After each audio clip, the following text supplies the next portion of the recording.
This program is brought to you by Hungry Jack's and Bunnings Trade.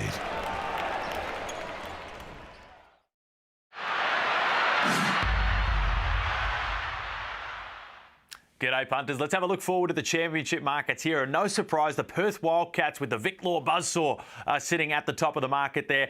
Last season, they had them at around $10 to start, so they're keeping them safe as soon as they start playing well. I think they've got the best schedule in the NBL. When it comes to home games and who they're against, they've definitely got a friendly schedule here. So I'm going to back them for the championship. The value sitting at the bottom is Melbourne United. Since they came into the competition, I don't think we've seen them at that $8.50 price. So I'm willing to take them as the value. Always got to back Dean Vickerman in, but for me, it's the Perth Wildcats. And make sure you check out Bet With Mates. If you want to take the value pick of United or the safe pick in the Perth Wildcats, you can take it either way. Enjoy and gamble responsibly. It's a rivalry that has ebbed and flowed since its inception. Here we go, the jam. Robinson, look out. To Willie, wow. Talk about incredible. Sykes, oh my, straight down the barrel. Melbourne United and Southeast Melbourne Phoenix. Today they will face off for the first time since last year's semi-final series. Melbourne have been the benchmark all season long, and they're off to their third grand final in 4 seasons. The Phoenix are seeking redemption. I'm excited for the first game against them whenever we get that chance, and I know there's going to be some sparks going around. There's going to be a lot of heat and a lot of tension. So I know we're going to come out this year ready to go, but we're going to have a fight on our hands, and they know that, we know that, and we're going to enjoy it. Homegrown heroes will go head-to-head. I've known Daly for such a long time. Just being able to play against him will be fun, kind of reminiscent of our junior days playing against each other. A battle of the big men is beckoning. Joe Lala, sure. He steps out. He can stretch the floor. Takes it and jams it on cue. It's a great event. We don't like each other. I really want success for our team, and Melbourne's one of those teams that's going to stand in between us, and good on them for winning last year. It's on. Let's go. United, Phoenix. This is Throwdown 13.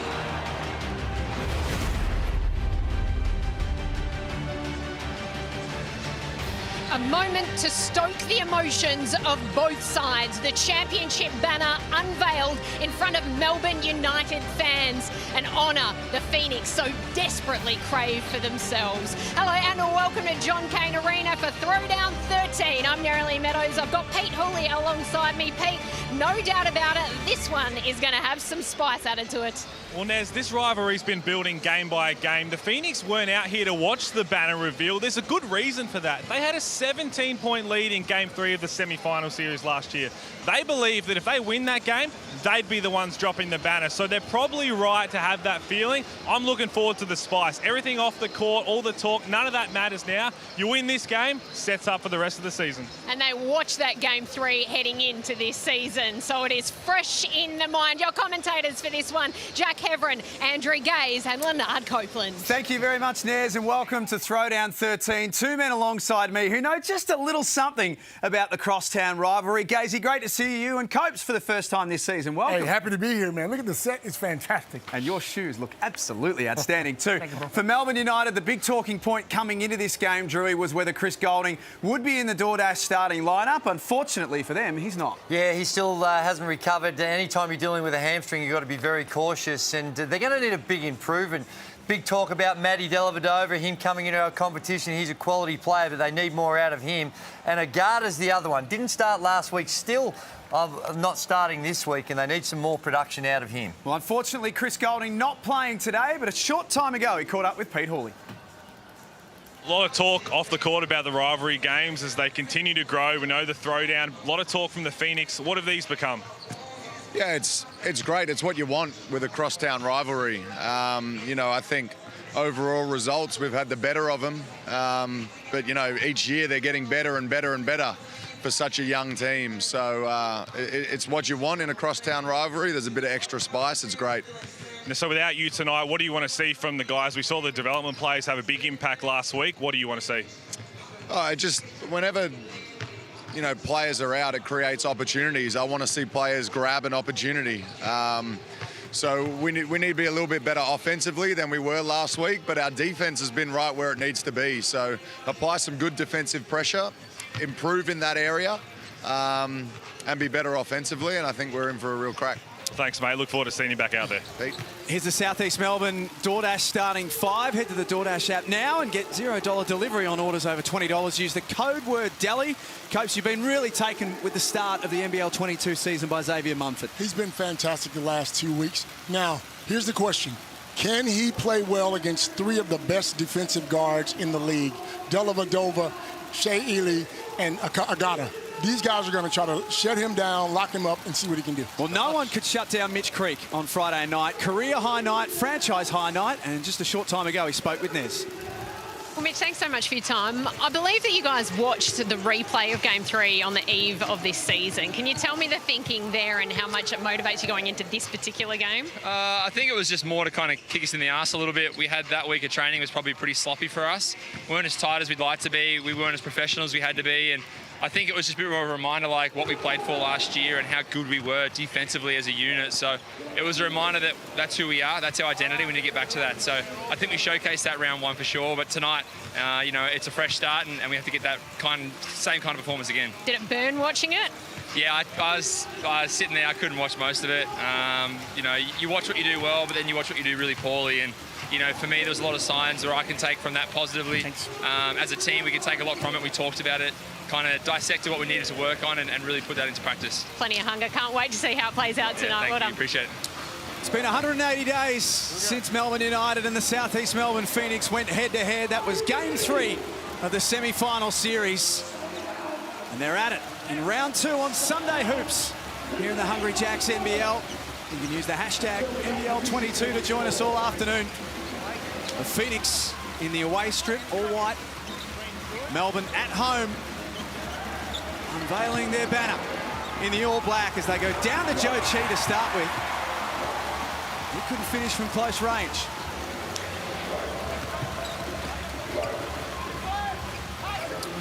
Chules had such a great opportunity presented to him this year. Illy threw it up. JLO was there to do the rest. Yeah, good set by Melbourne United to start this one. Just get the nerves out the way. It's a big occasion, even though you've won a championship and you should be feeling confident. But when they unveil the banner and the home fans are there, it's nice to get off to a good start. The only 2 players for Melbourne who have played in all 13 throwdowns, Joe Luala-Tool and Shea Ely. Creek backed into a corner, forced into a tough look. Joe Chi on the offensive glass. There we go. Over JLA and then stuffed it. The 2 big boys are going at it. Here we go.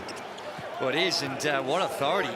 They've gone down low and really making a target, an inside target. We saw in that first game, on the game on Friday, they knocked down 6 threes and they were really perimeter orientated, but Phoenix really attacking the paint the first couple of plays. Chi says, not in my house.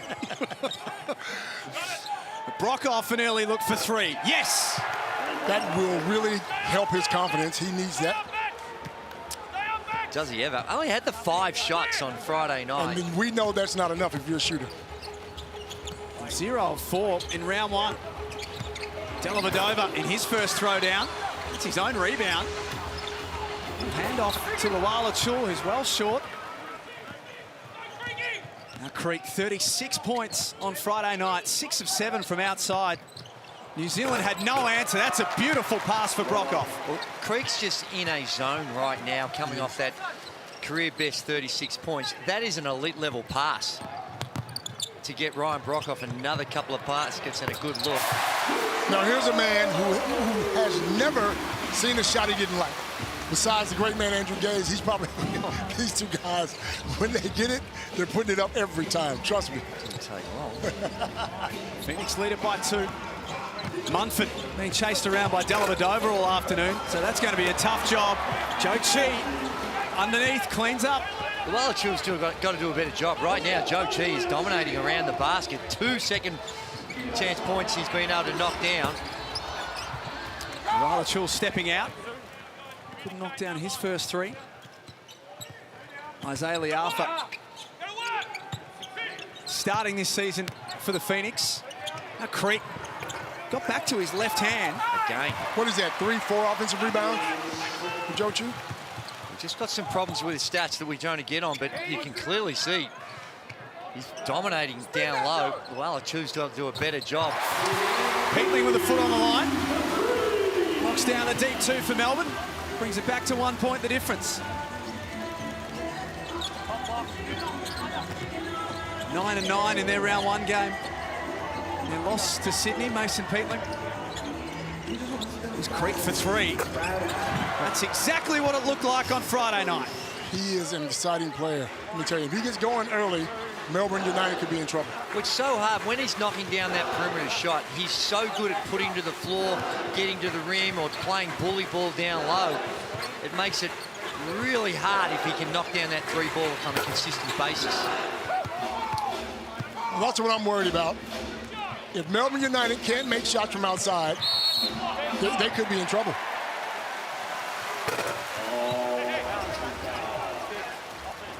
Foul will be on Joe Chi. Offensive foul. We ran into early foul problems the other night. There's the boys from the project. Pete Hallier, Tommy Little. Quartermain. Stephen Quartermain in the box too. Talk about a voice of your childhood growing up. When I was watching you two play, Quarters was the man calling all the action. He was the man. He was fantastic, wasn't he? Doesn't seem to age either, Stephen Quartermain. Gee. Are you suggesting he's had a little bit of work done? No, I'm just saying. I look in the mirror and see where I was 20 years ago, and I see where he was 20 years ago, and he's looked after himself very well. He's still doing outstanding things. And I like this post deli up. Pass a little hard for Hook Porty to control. Peatling stepped in and Creek just bulldozed him. Matty Dellavedova on that low block is really strong, and he good pass that wasn't handled by Hook Porty, and Peatling just tries to get in front of a runaway freight train in Mitch Creek and couldn't quite get his feet there in time to cause the offensive foul. Xavier Munford, 17 points on Friday night. Chi got Hook Porty up in the air. With the fake. 15. We haven't seen a lot of it, but when you go back and look at Joe Chi's performance with the Chinese national team or with the Flying Dragons in China, he can stretch the floor. He can knock it down, and you can see that the scouting report there was that he can. They close out a little harder, and he shows that hey, if you're going to come out and close, I'll put it to the deck and get to the cup, and he draws the foul. 2 games that he's played so far, 8 points, 3 rebounds on Friday night. Round 1 against New Zealand, 8-5.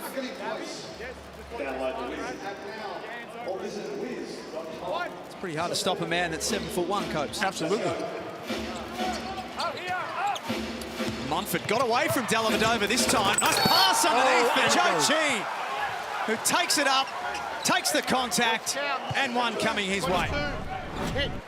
He has been a dominant presence in this one, Joe Chi, on the O boards, and this time strong enough to go up despite the intense swipe at the ball by Peatling. Still able to find a way to put it down. This has been an impressive start by the big centre. 3 or 4 from the field. He's got 2 O boards. They've scored the last 5 points, Melbourne. If they win today, Southeast Melbourne, I should say, it'll be a franchise equal 3-0 to start with. Hook Porty travels.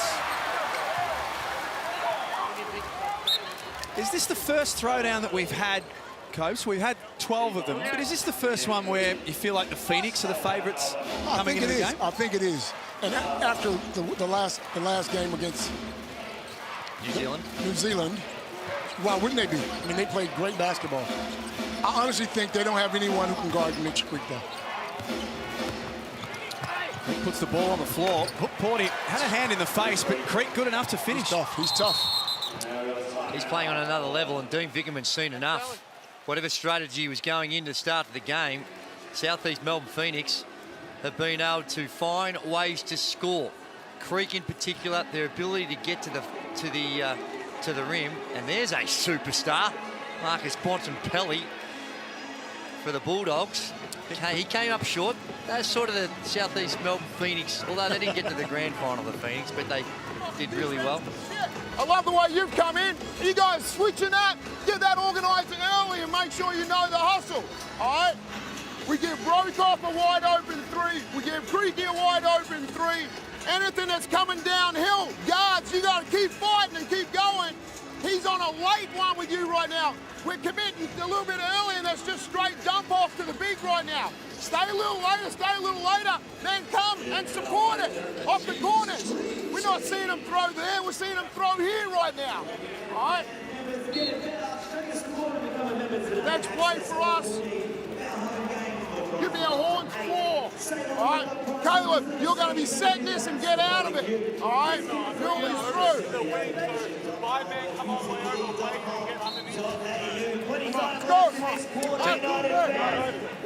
16-8, the Phoenix lead at 4:47 remaining in the opening quarter. Speaking of stars of the AFL world, Scott Pendlebury and family enjoying a day at the hoops.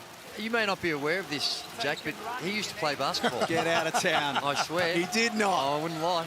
No way. Here's Pete Hooley courtside. Well, guys, you heard Dean Vickerman in that timeout, and as you guys were talking about Joe Chi's impact on the glass, he actually had a sub called for Joe Luala-Chul after 90 seconds. There just wasn't another whistle for about 2 more minutes. Wasn't happy with his effort in boxing out. Normally, if you're unhappy, you call a sub, he hits a 3, you might call it back, but he was not happy, and he won't be happy with that play from Caleb Agata out of the timeout either. And just listening in there to Southeast Melbourne and Simon Mitchell, but the thing that was interesting off the back of what Pete just said is these guys just haven't really played together very much. They're new recruits in Munford and Joe Chi, and they're spending quite a bit of time in those timeouts just chatting to each other, making sure they're on the same page, and it's working really well for them at the moment. Simon Mitchell, from his perspective, he's just saying make sure when they slow down the pace that we make sure we keep it up to the way that we want to be playing. Nicely done. Thank you, Nez. Before her, Pete Hooley courtside at John Cain Arena, a crowd of around 7,000 in the house for Sunday Hoops in the Hungry Jacks NBL. Ruben Tarangi spinning on Newley. That's spinning out of control. Speaking of Dean Vickerman, we all know Dean's a defensive coach, and he wasn't happy with Big Joe, and straight away he pulled him out. Yeah, it was a poor start defensively, and they're shooting it at 63%. Nice knockdown from Agata. 7 of 11 from the field. That is the Southeast Melbourne Phoenix, and it's the variety of different ways. Disappointed in the closeout, where they're perfect 2 of 2 from the 3-point line. Phoenix lead it by 6. Adnam, who was prolific on Friday night, 16 points. Creek hard to the basket. Barlow got a piece of that. It's a Phoenix ball from the baseline. A lot of contact on that one by Barlow. Clearly they like that matchup. You could see in that what they did there. They isolated the left-hand wing, spread the floor, and just gave it to Creek and said, let's see if Barlow can keep in front of you. Zach Triplett checking into the game. One of Melbourne's development players guarding Kyle Adnam this trip down the floor. Adnam spins. Triplett did well. My word, he did. Kept him in front, went up vertically, and forced him into a tough shot. And with the 24-second shot clock violation on that possession as well. Good start by Zach Triplett. He knocked down a 2 of 3 from the field as a DP player. And without Chris Golding, he can light it up, Zach Triplett. Nice drive from Agata. Agata looks anxious. He was 1 of 8 from the 3-point line against the Sydney Kings. He came out, his first shot was a 3-point air ball. Now he straight away gets his head down and tries to get onto the rim. And do you think that's nerves? What do you think? Well, he was 5 of 15 in the first game, and he's throughout his career he led the Israeli League in scoring, so he can put points on the board. But there just seems to be an anxiety level on the offensive end right now, and that was demonstrated that last possession right there. Early in the offense and trying to put the ball in his hands without no pass offense virtually. I just think he needs to get it through some sets of hands. Let the game come to him a little bit more. Absolutely, but sometimes when you're a superstar and you come to a team and you're coming off the bench, you want to impress the coach. You want to get going early, and you make those mistakes. Well, he might be on a 7-4-7 if he doesn't just show a little bit more patience. That's a nice take, but again, can't get it to go. Hook Porty from right underneath the basket. Misses out too. And the Phoenix will try to push this lead into double figures on this possession. Adnam off the back of the iron. Here's Agata with a couple of Phoenix defenders ahead of him. That'll be an offensive foul on Ariel Hook Porty. That is a rookie against a veteran, and clearly. Yeah, I think technically it's the correct call. Whether it's something we like to see people jumping in front of big fellas running down the floor and just falling over, you can do that in other ways, and I'm sure we want to reward players for doing that. Now, technically it's the right call, but whether we want to see that as part of the game, I'm not so sure. We saw one last night in the Tasmania-Cairns game as well. Very similar to that. Isaiah Liafa likes the look of his three ball. Wow. Buries it. Well, Zach Triplett going underneath, and Liafa, he's shown throughout his career, both here and in New Zealand, three-point shooting is something that he feels very comfortable with, and to me, that's a breakdown by Triplett going underneath that screen. New 2-year deal in the off-season and starting minutes in NBL22 for Isaiah Liafa. This is a real critical time for Melbourne United. You hear the background Dean Vickman talking about Zach, and I'm sure that here it is here. See, he goes underneath the screen. And you heard Dean Vickman in the background before, and I would think that they would... Scouting report would have said, go over the top. Go over the top, don't go underneath. Absolutely. You saw Cam Glidden, just in the corner of your screen there at the end of the South East Melbourne bench, was in the game for 45 seconds and checked out straight on the exercise bike. He's had a really disrupted pre-season with a hip complaint and has been with limited minutes. We only played the 12 minutes against New Zealand on Friday, but in that time, uncharacteristically, he only took one shot and one three-pointer, but he had 6 rebounds, so he was active. And he's another one, if they get him going and he's at his very best, it makes this team extraordinarily deep. Here's a guy who impresses me every time he touches the floor. Liafa to that man. Every time, especially on the offensive glass. Unselfish, not looking for the ball, does all the little things. Probably one of the best defensive big men in the league. Liafa strips Luala Chul of it, pulls up himself. Luala Chul didn't give up on the play. Blocked the shot.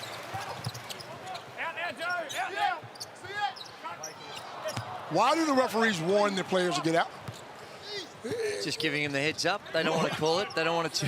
What do you mean? If I'm the opposition coach, I'm saying, shut your mouth. Let him stand there so I can get the ball back. Adnam gets it back. It's a good point. Does that make sense? It does make sense. Here's the strip. Luala Chul. And down the other end, he makes up for it with a block from behind. So minute 7 before quarter time. It's a double-figure lead here for South East Melbourne. This is a problem for United. Well, scoring's been a problem. 4 of 13 from the field. And 2 of those are from Big Joe. Unless they find some points in a hurry, they could be in trouble. Tarangi fires away. Everyone getting in on the act in this first quarter. They did this on Friday against New Zealand. 5 of 6 they are from the three-point line. This is some outstanding three-point shooting by the Phoenix. 7 scorers in the opening quarter, and Xavier Munford is not one of them. This is what I thought was going to happen. As soon as Big Joe got that ball, they're going to double team him and make them beat you from the outside. Barlow with 1 second on the shot clock. His mid-range 2 rattles out. 4-second difference between the shot clock and the game clock. And Phoenix have not put a foot wrong in this opening quarter at John Cain Arena. Adnam for 3. Luala Chul blocks that shot. Plenty of time here for United. Luala Chul fumbles the basketball and it's out of play. It was a good look. Just through the hands of Luala Chul. He was thinking dunk before he even... He generally has pretty good hands on. Even before he gets it, Brad Pino and Dave Simmons, former Melbourne Tigers players. There's Dane. Come on, Dane. No, what are you... Come on, Dane. It's the Phoenix who lead after 1, 27-12. Don't go too far, though. United have got some work to do. One thing's for certain. We know they're coming back. It's the Throwdown at John Cain Arena on Sunday Hoops.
You're watching Sunday Hoops in the Hungry Jacks NBL, and it's Southeast Melbourne who have started Throwdown 13 in impressive fashion. This lead is the biggest in any Throwdown game at quarter time, and the Phoenix shot the basketball well. United, they've got some improving to do. Our Kmart FamCam winner for today, Sherelle Mackin. This is Sherelle's son Geordie and his mate Harry, meeting the superstar Jock Landale last season. The boys were so excited that he stopped for a photo with them. A crowd of 7,000 in at John Cain Arena. Melbourne United, though, 12 points on the board in the opening quarter. Is this where we're seeing the obvious, and that is that it's hard to score without Chris Goulding? Well, it's more than that. I think that he's a big part of it, for sure. But they just only got 14 shots up, 4 of 14, and when you're only at 28%, clearly that's not great. The thing that's hurt them is the 6 turnovers. They're not getting enough shots, and some of the looks they're getting aren't great. So alarm bells will be ringing for Dean Vickerman and how he can find some productivity on the offensive end, because they sure as hell are having problems on the defense. Let's get courtside in Nerily Meadows. Just listening in to Southeast Melbourne Phoenix at quarter time. Mitch Creek repeated about 3 times, 3 words: stay locked in. He's demanding excellence from this team throughout all 4 quarters, and not just that opening quarter. Also, he said, don't be intimidated by Joe Chi. Keep on attacking him. Keep on going in there. From Simon Mitchell, the coach, he asked for a little bit more composure, specifically from Liafa. Obviously a great steal in that first quarter, but then threw up the 3 and was blocked immediately. So he said, in transition, we're okay, just slow it down a little. And guys, I was listening to Dean Vickerman. That is not a quarter-time huddle you want to be in. He said basically, he just used the word heart. He said, you're getting busted by your crosstown rival. And he singled out that man there, Joe Lawal-Chul and Huck Porty, saying, you're doing nothing on the defensive end and you're turning it over when you're getting doubled on the offensive end. He just looked at them and said, you guys have to lift or this is going to be embarrassing. And that's exactly right. If you know Dean Vickerman like we know him, there would have been some choice words in that huddle. Lawal-Chul running the floor that time. Too many of those misses from underneath the basket. You can hear Dean Vickerman not too happy with that. Creek, nice take. And that's just not good enough right there. And it's a real tough assignment for David Aquera, I think it was, coming in trying to make that play on a superstar of the competition, but got to be able to slide your feet, keep people in front of you. This turnaround 2 from Illy. And that's a tough shot. Going in to the Forest, and as Dean Vickerman advised him, don't be intimidated. response, though, from the Phoenix. They always seem to have an answer. That's just way too easy. It's too easy. And the fact that Mumford hasn't even scored yet, and they're up by 15, is a worry. Look how stagnant this offense is. No movement, finally get to an on-ball and then turn it over by Dion Brewster. Nice hands from Mumford. Fouled by Illy. He'll get himself on the free throw line. I think they got to get more into their half-court sets, get that ball moving around, play more in the half-court for the next 2 or 3 minutes, just to take the wind out of the ball a little bit, because 15 points down, and at the rate at which they're turning the ball over, need to change the tempo of the game some way, and the best way to do that is when you've got the ball in your hands and try and get the Phoenix defense moving a little bit. Is it fair to say Melbourne United need to get points out of these veteran guys like Brad Newley, Dellavedova? These guys need to shoot the ball. There's Tones and I in the crowd this afternoon enjoying Sunday hoops. At Love John her Cameron. work. Frankston girl, global sensation with the something monkey. How does it go? How does it go? How's it go? I'm not familiar with it, but I know it's Dance Monkey, and there's a few other ones. What was the one you were singing before the game? Yeah, I don't know. Fly Away. Oh, yeah. That's one. Don't go shine out. No, I do familiar with her work, and that's the stars coming out to see this rivalry game. Joe Chi blocks another shot. This time says no to Hook Porty.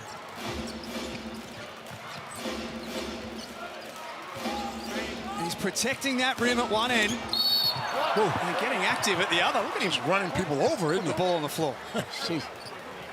Drew, would you say... Joe Chi just said not in here. Would you say Phoenix are that good, or Melbourne United are just that bad? Right now, Melbourne United aren't great, and they're going through an adjustment period. Any time you take superstars like Jock Landale, Chris Goulding, Mitch McCarron out of your lineup, that is put those three with just the rank and file player, NBL player around those three, and you're going to have a very good team.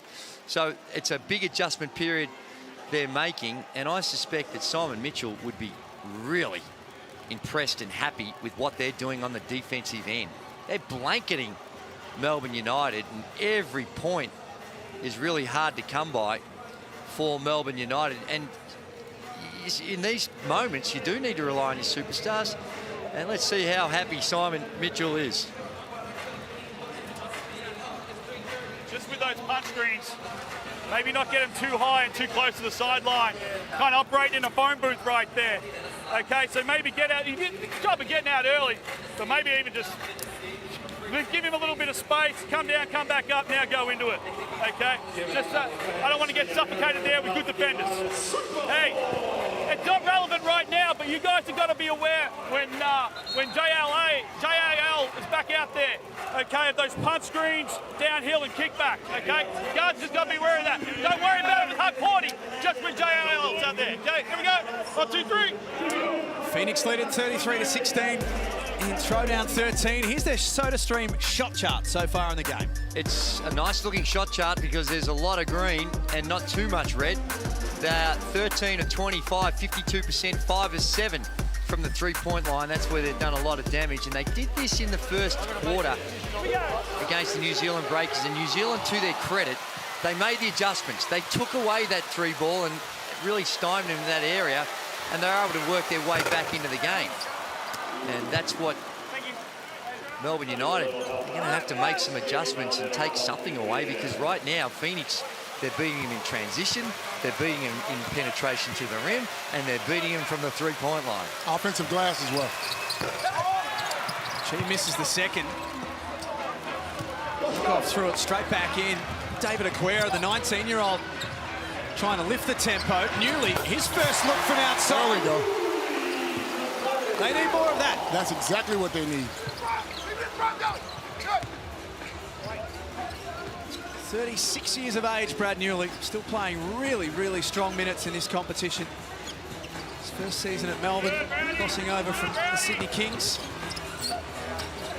Rockoff backs it out. Mumford into the paint. I'll tell you what is impressive with Melbourne United, albeit that you look at it right now, is that they are prepared to back their older players, whether it's Barlow and recruiting a guy of that age on when Newley I was talking about, you've already got a guy like Barlow, but Brad Newley, to his credit, he has lost something like 8 to 10 kilos in this off-season. Felt like he needed to find something new and really went on a plan to get himself in the best shape possible, joining a new club at his age. That's not easy to do. That requires a lot of motivation for a player that's been around the world, played at the Olympic Games, and still prepared to make that commitment to his new franchise. 35-19 at John Cain Arena. And Drew, you talk about Melbourne United and their scoring and investing in their older players. Even when Goulding comes back, I still don't think they have enough offensive power. I mean, because if I'm playing against Melbourne United, I'm running Goulding off the three-point line and I'm doubling Big Joe.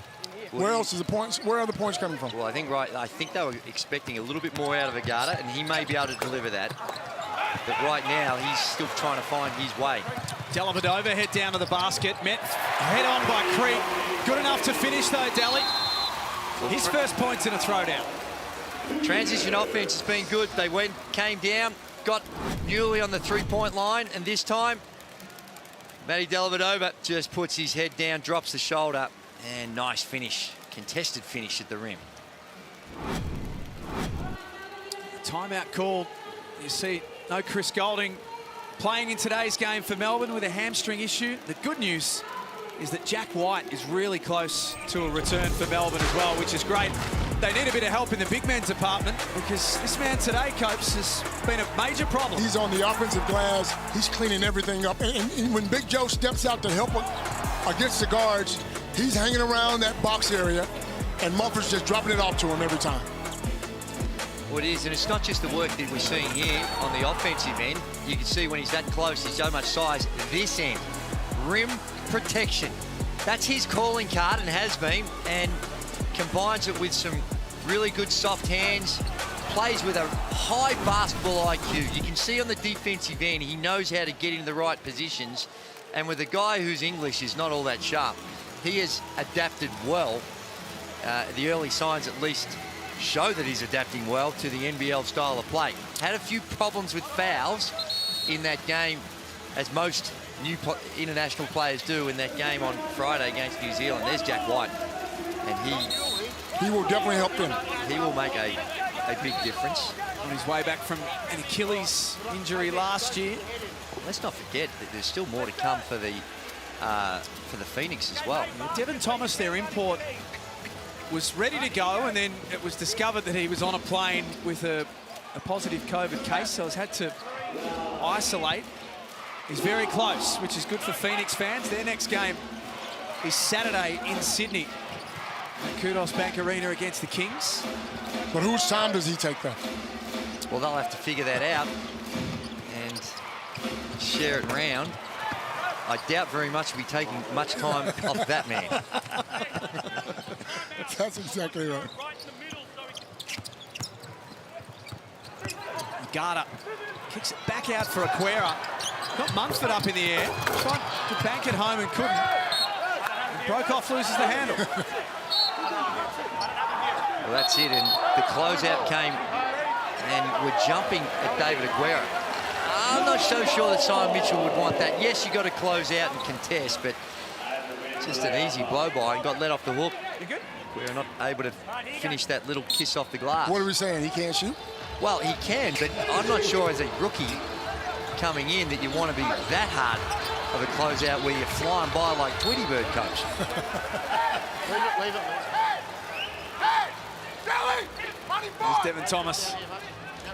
It's a really nice, sort of versatile player that is going to suit this rotation really well. We hope so. He's played all over the world. Turkey, Spain, Greece, Israel, Argentina, Latvia. He's been around. He's been everywhere, man. Dellavedova blocked. Chi got another one. If you're rolling and you're playing well, sometimes you can bring in too much talent. Because then guys start to lose time, they lose confidence. So you're 3-0. Maybe leave him on that bench for a little bit longer, bro. Newly off the inbound, had to get his shot away. That's a shot clock violation against Melbourne. 24 seconds elapsed. There's a couple of the stars of the Australian women's team and the WNBL, Jenna O'Hay and Sarah Blitzarves. Had a good win yesterday, the Flyers. Great seats. Favourites, have to be favourites. Oh, yeah. Bull actually... No, they lost yesterday. Melbourne beat them. Sorry, you're right. Yeah, I was going to say, Melbourne. Yeah. You're confusing us, Jack. I know. Come on. Melbourne smoked them. Look at the blocks. This is in the first half. In fact, quarter and a half. And Joe Chi, 4 blocks. He's not messing around. Bring it in here if you want to.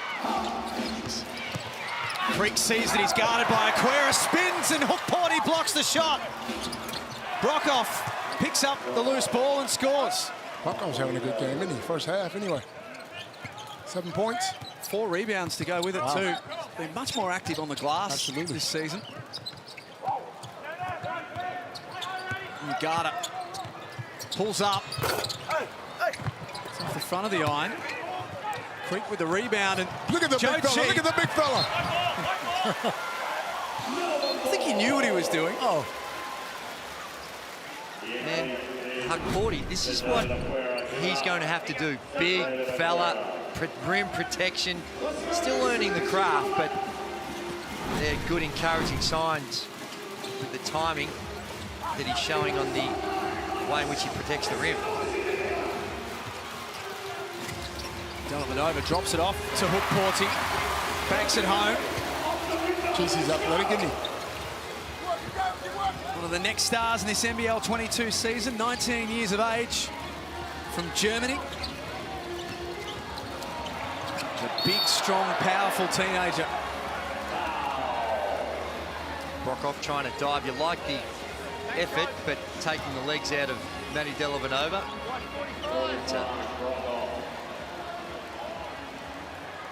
You like the intensity. You like the fact that he's prepared to get down, sacrifice the body, dive on the loose balls. I call this one here and then I call it on you. Are you happy with that? How much, it was spoken about before the game. Nez asked Mitch Creek about it, Copes, but you go back to game 3 of the semi-final series last season. These two teams playing each other. The Phoenix up 17. Blew the game and lost their grand final opportunity. How much will it burn? It has to hurt, 100%. And again, to watch that tape the last couple of days, to see yourself, let yourself down, let your fans down, it would have to hurt. Mumford gets to the cup and scores. He's tough. He's tough. Yeah, he's so versatile. He can shoot the ball, get to the rim. Unselfish. Just sees the floor. Good basketball IQ. And we love the big guards, don't we, Coach? We love big them. guards. We love them. Come out and creates a new dimension that you can bring to the table, and I think he fits well with what's around him. Kyle Adnam and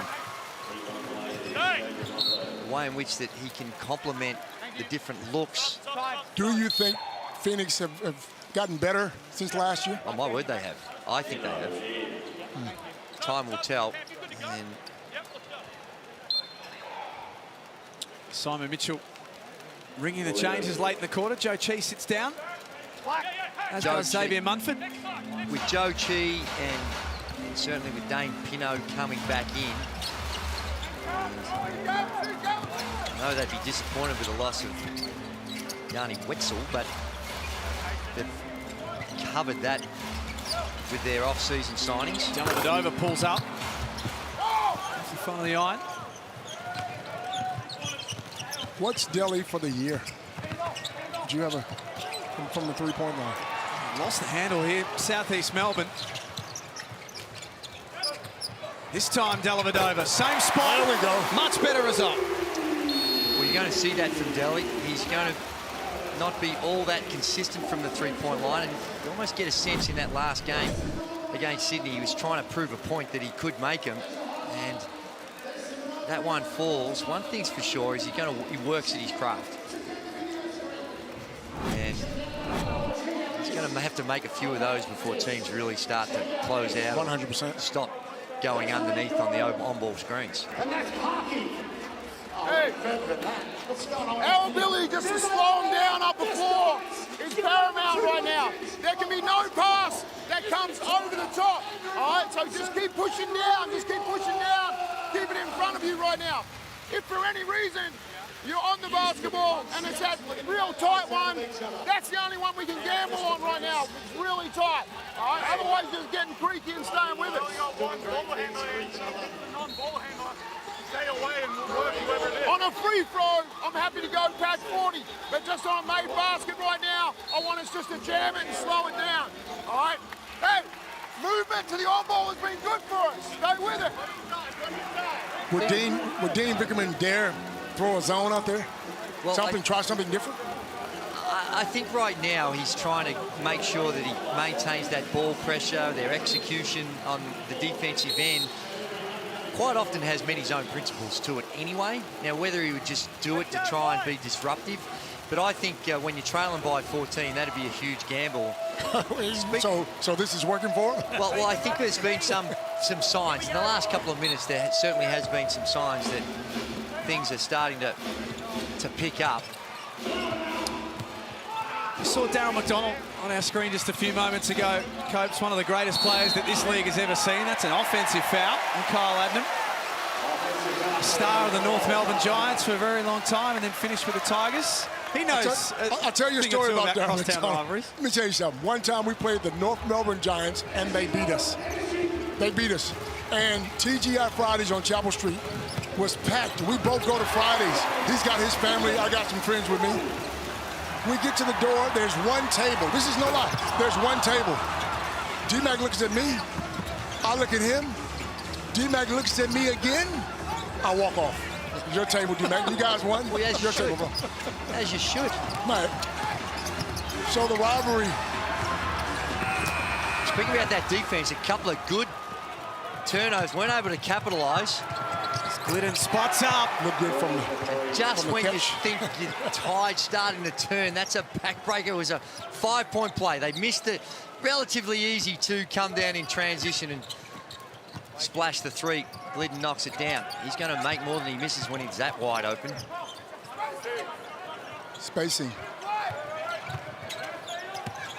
Garner trying to get busy on Adnam. Went underneath. Couldn't finish. Newley, right place, right time. He couldn't finish. The Wilder Chills finding it hard this afternoon. Wow. He's out of bounds. Just can't get it to fall. 2 or 3 really good looks on that last possession and aren't able to put it in the basket. And when you're trailing it by 15 and you're only shooting at 34%, those little gimmies around the rim are the ones you've got to make. They haven't been able to get any closer than 12 in this second quarter, Melbourne. Phoenix got it out to double figures midway through the first quarter and have kept it there since.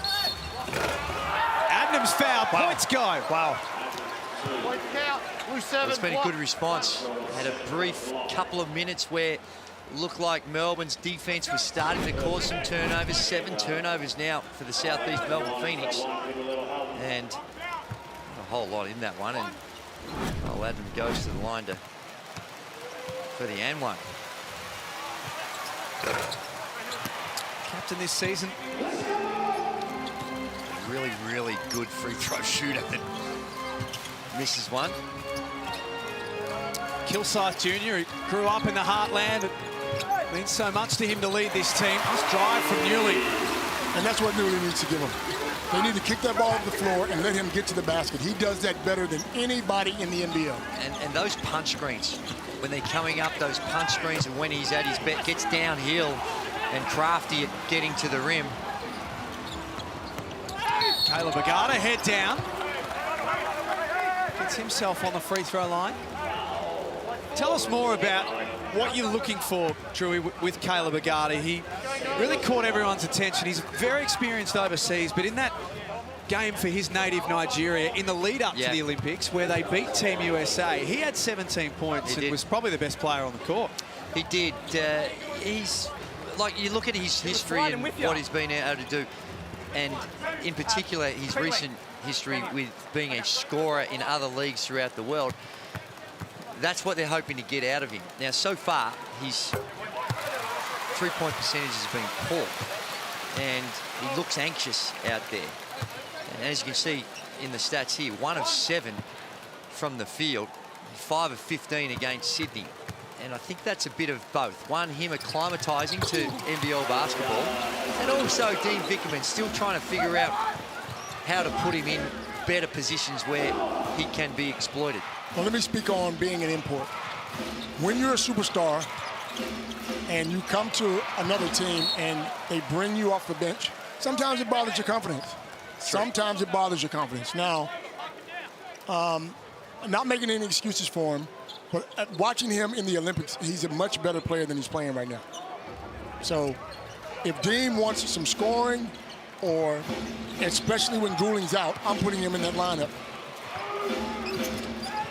Yeah, you're right. And he's getting his minutes and that time fighting over the top. And this is the other area that Dean Vickerman loves, and they saw upside in him is what he can do on the defensive end. But you're right. I think, and it's a psychological thing. 100%. When you're coming off the bench. You wouldn't know anything about that, though, would you, Daisy? Not one thing about it. Did you ever come off the bench? Ever. Many a time. Can you say ever? Never. Jeez, Pickling misses everything. Meanwhile, Achul 0 black, push. fouls Pinot. So they're going to walk to the other end of the floor and shoot free throws. Did you ever come off the bench? Serious question. Are you serious going to ask that question? Well, I was completely welded and wedded to the bench in my very brief period in the NBA. We're talking about the NBL right now. No. No, it is. Here's a man averaged 49 minutes in a 48-minute game. That is not true. Yes, it is true. Check the stats. True. For goodness sake. I would have played a lot, but surely not that much. There's Jack White, we mentioned earlier, not far off as he comes back from an Achilles injury. Joey, question for you. If Melbourne United continue to struggle in scoring, how long before Dean makes that call and looks for another import or puts Agata in the starting lineup? What happens? Well, there's a whole bunch of considerations these days when you're putting a roster together with your marquee players. The thing that they have done is invested enormously in Matthew Dellavedova. Highest paid player in the competition, and you know there are some other areas that come into not just what's happening on the floor, but what's happening off the floor. But you would get nervous after a period of time. But when you've got Dave Barlow doing that, there are other options that they might look to tweak before they will consider making a roster change. Yep, sure. A lot of young Melbourne basketball fans in the stands this afternoon. Here to see Matthew Dellavedova. It's a nice find for Barlow. 48-37. Late in the quarter, Mumford going to work with the left hand. Pinot couldn't tip it in. Be smart, be smart. Good pass. Shoot it. Barlow, same spot. This time tried to bank it home and couldn't. At halftime, it's the Southeast Melbourne Phoenix who maintain that double-figure lead. Their biggest lead in the game so far was 18. It sits at 11 at halftime. It is. And they're certainly going to make a run. You can believe Dean Vickerman will let them know what they need to do in this halftime. There's been a good fight back by Melbourne United. They knuckled down on the defensive end, slowed things down, and it started to get, you could see the offense just starting to tick over. So some good signs there for Melbourne United. A bit to talk about for Simon Mitchell and his coaching staff as we check in with Nerily Meadows. I've got Ryan Brockhoff with me. Ryan, a really great start from the Phoenix, but they pegged it back there in that second quarter. What changed, do you think? They picked it up defensively. They started causing turnovers, getting in transition. Daly started making some Daly plays. You know, we've put ourselves a good halftime lead, but we need to lock down defensively like we have been and just be a little bit more patient on offense. Can you give us a few words on Joe Chi and the physicality and the muscle that he brings to your outfit? Yeah, he's not heavily built, but he's strong. And his aggressiveness tonight's been a real game changer, both offensively, getting on the rebounds and finishing, and blocking shots on the defensive end. It's great to see. Appreciate your time. Good luck in the second half. At John Cain Arena, we saw Melbourne United unveil that championship banner, but right now they have work to do, down by 11 points here at the halftime break. We've got all the highlights coming for you after this short break. Stick around.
It's Throwdown 13 in the Hungry Jacks NBL. Half-time between the South East Melbourne Phoenix and Melbourne United at John Cain Arena. And it's the Phoenix who are handling their business. They lead at 48-37 at the half. Yeah, it's been an impressive start by the Phoenix, but I like the way that last 5 minutes of that second quarter, I saw some adjustments from Melbourne United.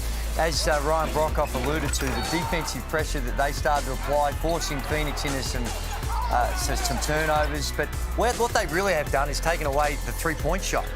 They were 5 of 6 in the first quarter, almost identical to what we saw on Friday night.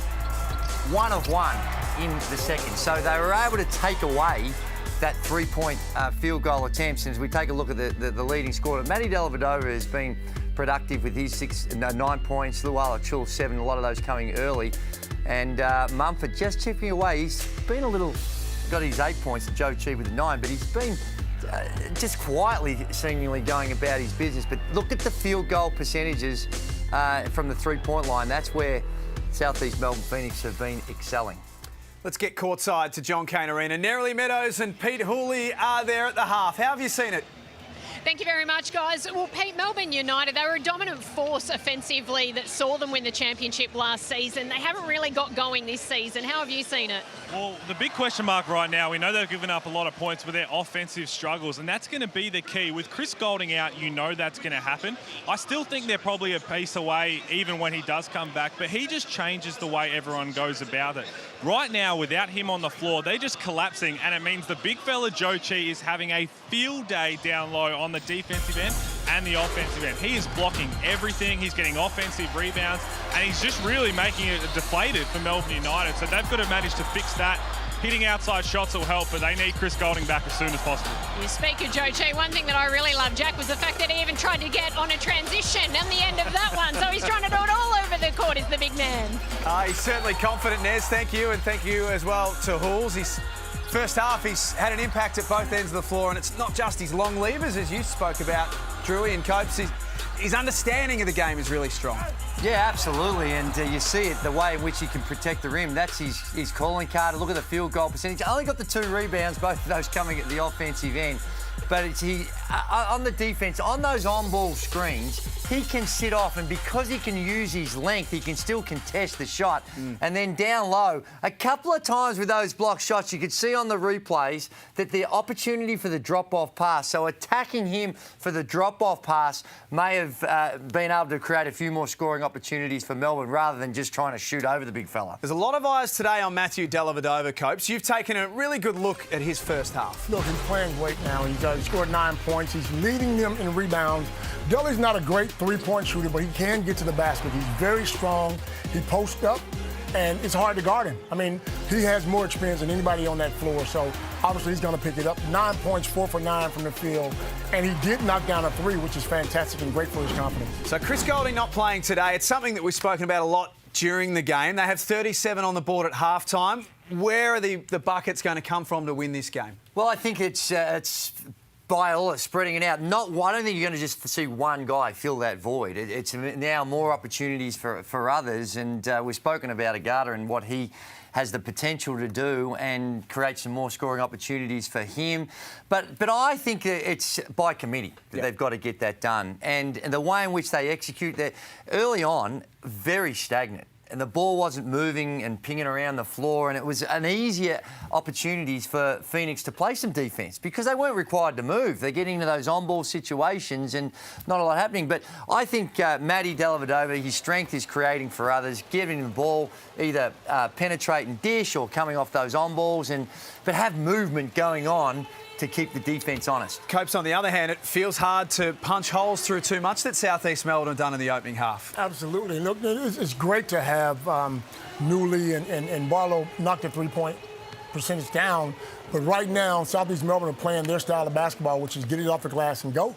And look, Creeks had a fantastic couple of games, and he's not even shining yet. Give him a chance to shine, and I think South East Melbourne will win this game. They lead it by 11 at halftime in Throwdown 13. It's Sunday Hoops here in the Hungry Jacks NBL.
Julio will see him somewhere.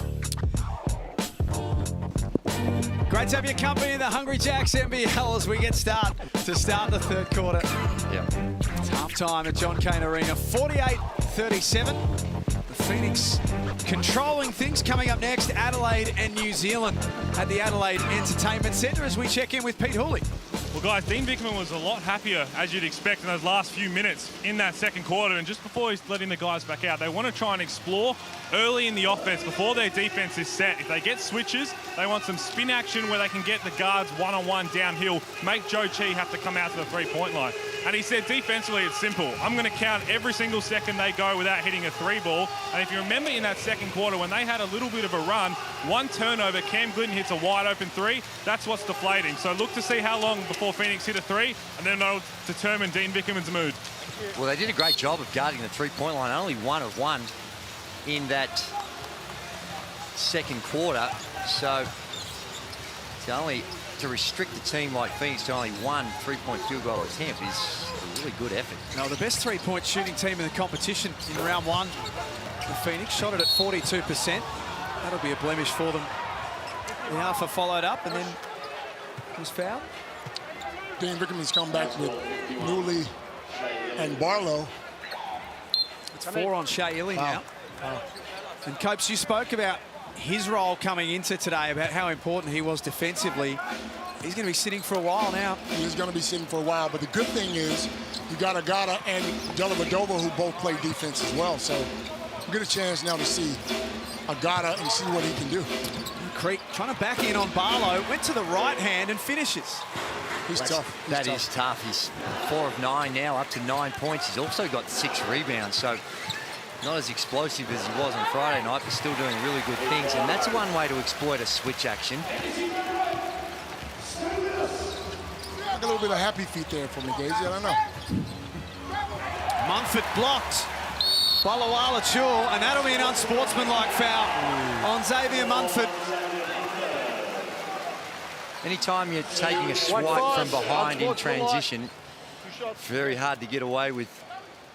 Even if there's somebody in front of you? Yeah, you can't. You just can't whack a guy from behind. You've got to have a legitimate play on the ball, because even if there's something in front of you, it's a transition, and that is textbook according to the rules. And well, I like the fact that they call those ones. It's controversial in certain circumstances, but that one there is a little shaky, Drewy. Is spot on in my view, because it's about the purpose of the rule, and that is to fouling just to stop someone from a transition opportunity. It's ugly, and it's something I think the NBA should look at. There's so many times they just reward a team and stop an easier transition basket, the most entertaining part of the game for many, and they take it away with just blatant fouling. Agata goes 1 of 2. Lawala Chua gets all the way in, and the margin for the first time in a long time is back inside single figures. Be interesting to hear what Dean Vickerman had to say. And there's Creaky with a 3. Spoke too soon. There we go. Be interesting to see what Dean Vickerman had to say at halftime. Agata with his feet set, got away from Munford, buries the 3.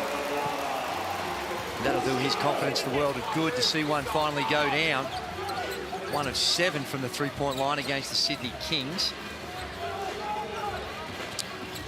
Second game of the season for Melbourne. Lost last week at Kudos Bank Arena to the Kings. They're doing a good job defensively here, Melbourne. They're going to force a tough look. Volkov got it away. Starting to build some momentum in this third quarter at John Cain Arena.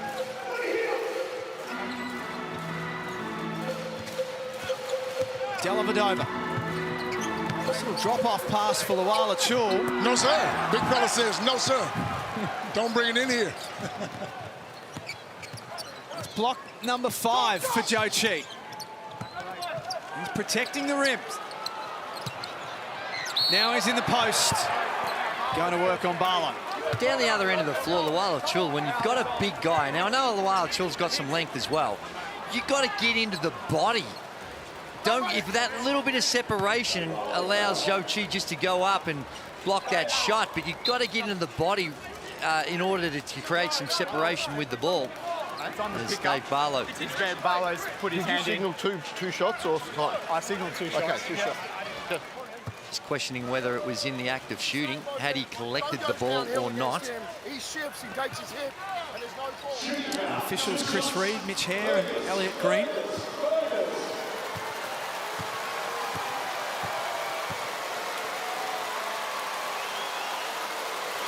Joe Chi's first one rattles out. United fans would love nothing more than a cheeky cheeseburger, courtesy of Hungry Jack's. Absolutely. Speaking of cheeseburgers, I love one myself. Especially a nice flame-grilled Hungry Jack's one. There you go. Well, there's a bonus there for the Phoenix fans as well, because they can pick up the burgers as well. That's right. Code word is Throwdown. Hands here first before the screen. Why not? Ladies and gentlemen, put your hands together. He probably doesn't understand what we're saying. Come on, Wayne.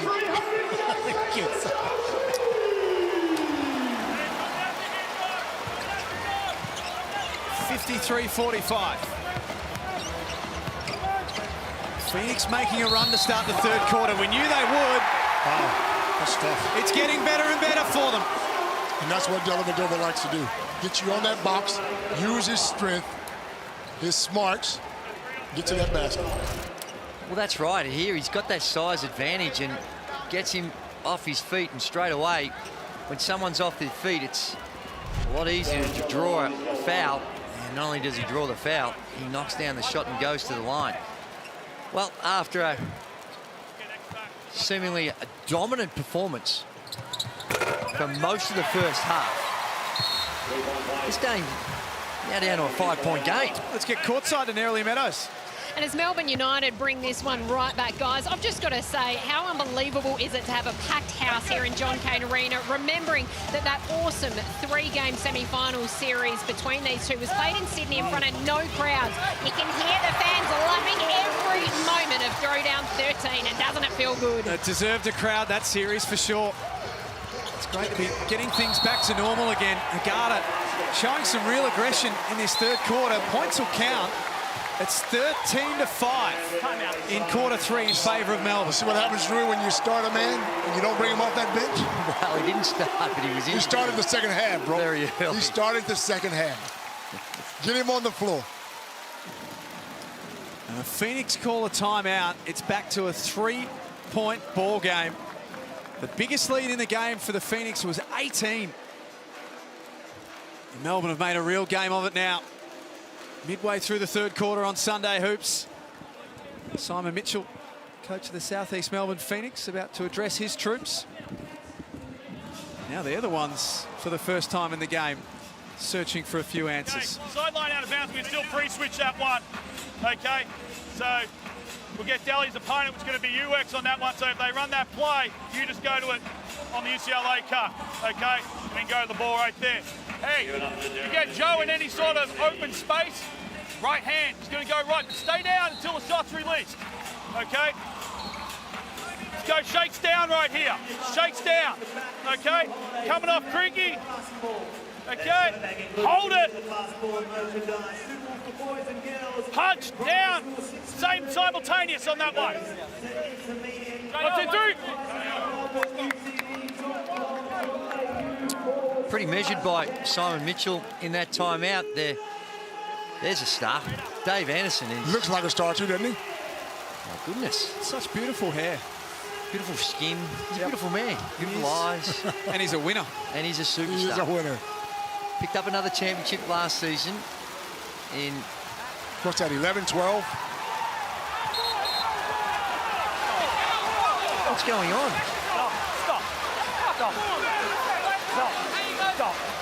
Stop. Threw the ball to the wrong person, and Delhi tried to get a little sneaky one. If the referee threw it to the wrong person, why would you give Melbourne United the technical? Well, it shouldn't have been Melbourne United's ball. Well, things starting to get a little tense in Throwdown. That's what we want to see. That's what we want to see. Creek in the corner, got rid of Newley. Short on the 3. Things are starting to get tight, aren't they?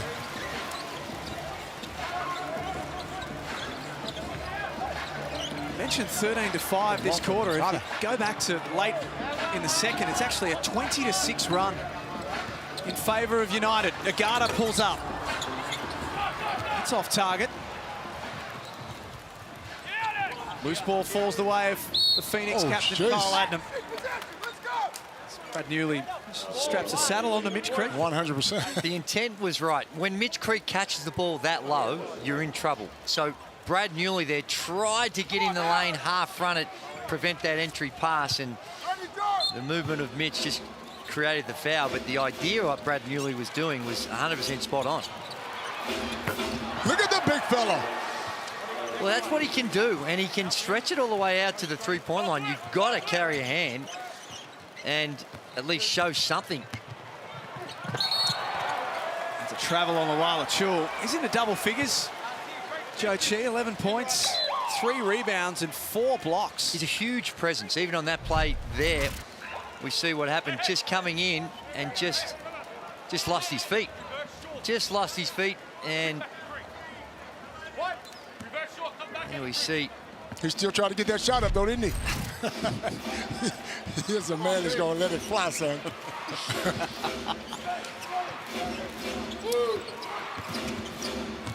Adnam guarded by Dellavedova. That is tough. He's so smart with the way he's able to dribble into the lane. What's how he uses the on-ball. He gets around, and that little snake dribble keeps his defense on his back, and good touch and crafty around the rim. He's a guard baseline. We spoke about that aggression that he's showing in the third quarter, Copes. You called for it. He knows he has to get it going. And you can't go 1 for 7 in the first half and expect to keep a job in the NBL for a long time. So, well, he's 3 of 11. He's got the 10 points. 1 of 2 from the three-point line. Melbourne look better when they're in transition. You can tell on the sideline, anytime there's a defensive rebound, Dean Vickerman's barking at his team. He wants them to fly it down the floor because that's where they've been probably at their best, and Phoenix have looked a little vulnerable. They force a turnover this time. And here they come in transition.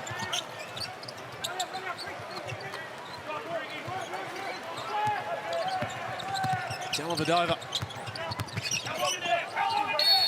Got him.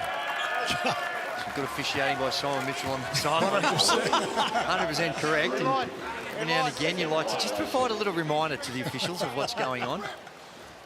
And Hook Porty just camped under there. Third season in charge, Simon Mitchell. Took them to a semi-final series last year.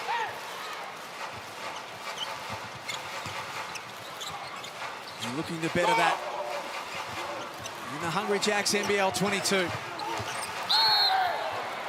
That foul will be against Joe Chi. Flattens Dellavedova. It's funny how these coaches work these referees, isn't it? There's certainly some different techniques that coaches will use to try and provide some recommendations to the officials. There you see Simon Mitchell just providing a recommendation. The facial expression suggested he might have been a little aggressive. What'd you call it? Ask him what he did when he was a head coach. Oh, it was very quiet. Tell us after this. Yeah, hey, we get, like, our defense changed. We get to 3 points away, and it looks like we just relaxed, all right? You got to go another level. You haven't got past them yet. You haven't got over the hump. And then we have 3 shitty offensive possessions. Yep, I thought the post-up was good for you early, but we didn't have it, so move the ball and get back to an on-ball that was good for us. You go one-on-one attack, go ahead and score on Kyle Adnam. He's the fucking shittiest little defender in the league. Go ahead and score on him, all right? You have to make that play. No 3 seconds. Get out of there. That's the stuff that hurt us right now, all right? This one, you got power. We're hard on it, all right? Bang, after the post feed, which is Mace right now, all right? You're coming to get him right here, all right? We got 5-man diving to the dot, and we're right here at the end of power, all right? You be ready to step in. Here we go, come on. Hello to Mr. and Mrs. Haddam out there with some heavy look. Hey, here's our man, Corey. Corey, come on, man. Come on, man. Take the glasses off. Can you see the game, bro? Big Celine Dion fan. Can he see the game? Take the glasses off, bro. I usually hear a bit more doof-doof when he's got his music going. I didn't realise that Celine Dion was high on his rotation, that he'd go out and buy some merch of Celine. And has he got cataracts or something? Mate, cataracts, yes. He uses the glasses a lot, the great man. Look at Delhi and whoa. Yeah, come on, mate. Phoenix lead it by 6. What do you think about that statement from Dane Vickerman about Adnam's defense? Well, they let him go when he had a year left on his contract. So based on that comment, I suggest the explanation for why he let him go was revealed in that last time out. Not particular big fan of Kyle Adnam's defense. What makes you think that? I think that's the heat of the moment stuff. I don't know whether, and trying to encourage them to try and exploit Kyle. I don't think that Dean thinks that of Adnam. It's heart of heart. When you're trying to make a statement to your players, you'll sometimes go over the top. Absolutely. Because Kyle's one of the hardest working kids I've seen around in a long time. Foul's on the floor. United thought that Chi travelled, but foul might have come before that. Third on Caleb Agata. There's Kyle Adnam, 28 years of age. He was voted the Kmart Game Time Award last season for his work in the community. And a hell of a player. I had him when we were in Sydney. He was on the second team, so I got a chance to coach him a lot. And he used to give it to. Oh, look at this! How do you lose the big fella? Big breakdown and the underneath out of bounds. Foul is on 55. It's a push. We got 2 Mitch shots. Creek gets called for the foul, and they're in the bonus. So we'll walk down the other end of the floor for a couple of free throws. And yeah, Kyle Adnam was a hell of a player. He would compete against Lish and Jerome Randall. Hook Porty bit on it. And you can understand why with Mitch Creek coming on the way he's been shooting the 3-ball. 6 or 7 he was the other night, and he's already 2 of 2. So Hook Porty bites on that little cross screen, and it only takes just that one step and straight down the middle of the big fella with the 2-hand stuff. Let's get courtside to Pete Hawley. Well, guys, there's no doubt that Dean Vickerman puts such a high price on defense. That's the way he believes championships are won. And in Kyle Adnam's defense, we know how elite he's grown over the years offensively. So he's a bit into that Andrew Gaze mindset. If I give up 2, as long as I hit 3 down the other end, it doesn't really matter, does it? Spot on, Pete. Spot on. Unbelievable. They call that a drive-by. That's a heavy drive. Creek into the paint. It's fouled by Peatling.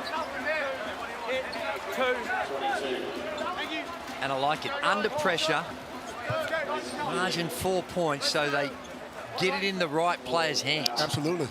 I would expect him to pick his game up in this going into this this latter part of the game. Set a franchise record on Friday night against New Zealand, Mitch Creek. 36 points. It was a career high for him. 6 of 7 from outside. You put that with the 19 points that he had in round 1. We're talking MVP.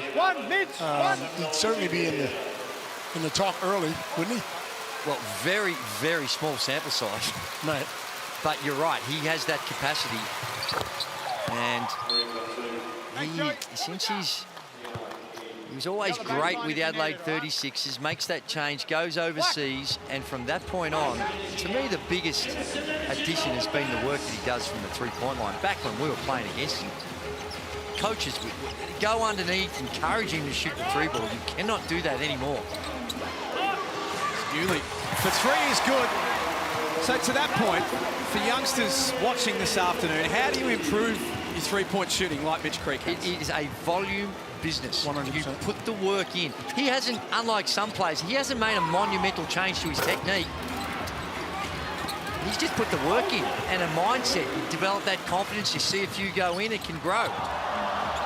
Illy got rid of Liafa. Steps outside, nothing but cotton. We got a game, gentlemen. We have a game. My word, we do. And this is Dean Vickerman not wanting to sit Illy the entire time, because there's no point waiting for the last 3 or 4 minutes. If you've sat for 17, 18 minutes, it's very hard to come back in. So he rolls the dice with Shea Illy, gets him some minutes, and he knocks down the three ball.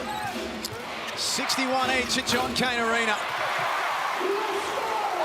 Throwdown 13 was all southeast Melbourne in the opening half. United off this possession looked to take the lead, but Luala Chul took about 9 steps. And this is where he's got to find that balance. We all know that he'd rather pass a kidney stone than pass that ball. But he needs to understand, to be able to pick those moments, he's going to get it back. He's still going to get his looks. But just those decision-making and how he finds that balance is the next step that Luala Chul has to make. And then he fouls Brokoff in the motion of shooting from deep. 4-point play coming up. Not smart. And here you go, from an opportunity to get the lead to now bad decision down one end. I understand you've got to close out and contest. I like the fact that you're not just going to leave it, but just your technique and how you're going to come out, stay on the floor, shuffle your feet, get there a little earlier, and contest it that way rather than just lunging at Brokoff, who knocks it down. 10 points in the game, 4 of 6 from the field. Not a lot of scoring opportunities for Ryan Brokoff. He still does not get enough shots from me. He's your starting 2-man or your starting 3-man, whatever it is. NBA player, can shoot the ball. Guy like Drury, 20 shots in the first quarter. Getting them up, son. Well, it's 6 field goal attempts for the game, Coach. That is not enough. The Phoenix force a turnover at halfway. Oh, yes, sir. Yes, Quick, sir. took a yes, body. Sir. Oh, here we go. And Mason Peatling barrels him off of it. And tempers have flared in Throwdown 13. Really silly stuff by Peatling. Not necessary. Hellacious dump by Mitch Creek. Spectacular. What was Peatling thinking? I don't know what he was thinking, but sometimes you just got to wear it. Not you the get smartest posterized every now and again. Not the smartest thing in the world. Here you see this unbelievable dunk on Dellavedova. That is that is completely unnecessary and hurts your team just when you get back into it. Vince Crivelli, former CEO. Vince was the bodyguard. Vince, you're in the wrong weight division there, Vince. Leave it to the big boys. Here it is one more time. That is going to be one of the images of NBL22. Creek. I've got disqualifying foul on Peatling. All right. And then we've got another technical foul on Creek for the run afterwards. So he will go. Whoa. Come on. No. Have you guys got anything else? It's too hard. Here is what the review centre is seeing right now. These angles are what they're looking at. Well, if you heard Creek's out of the game. One for the tech for the taunting when he yelled after the dunk, which to me, that's a bit oversensitive. And then two, because he got up and chased a guy that just gave him a hip and shoulder. Whoa. So this is the second one here where he just ran after him. And then second technical foul Honestly, on think, Creek, Bill. which will disqualify him from the game. Could you please confirm? Jeez. So they're going to review it and make sure, but you heard the assessment. Peatling's gone, I would suspect as well, for the hip and shoulder, the shirt front. I don't think there's any question in Mason Peatling is there. He's out of here. I don't understand why Creaky would be out there.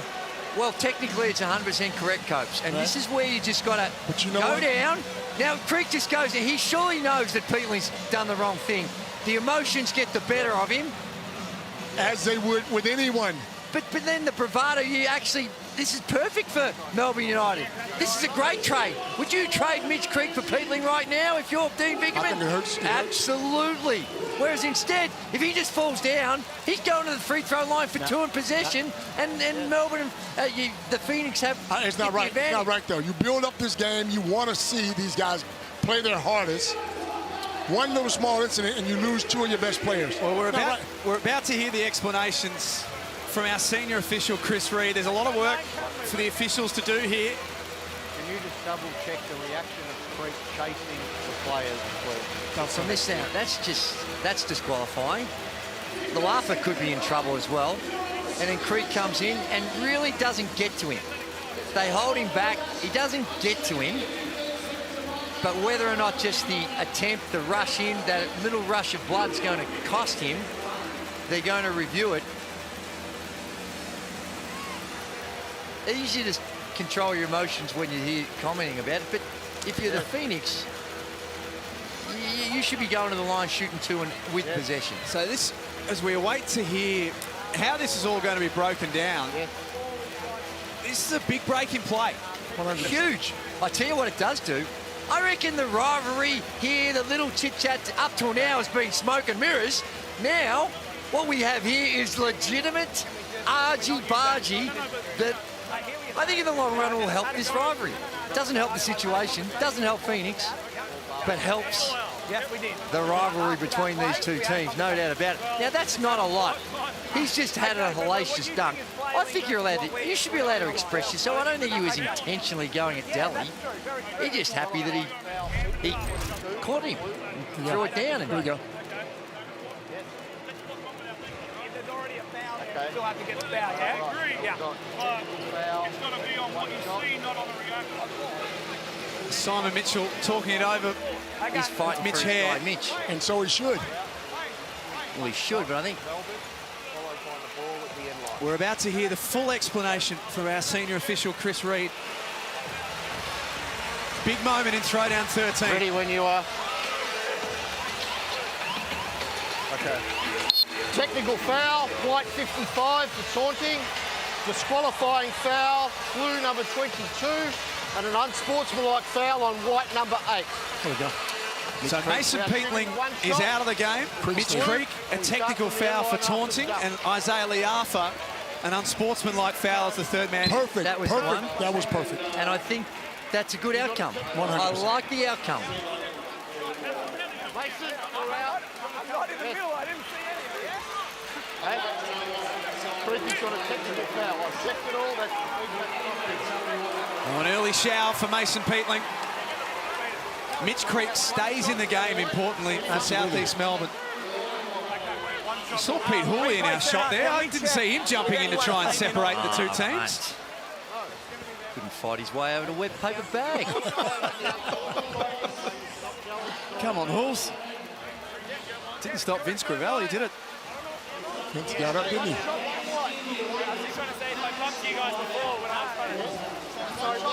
Rotation down now, Melbourne. Who does the break in play suit more? Well, right now, I think it suits Phoenix. That's the feedback I've had.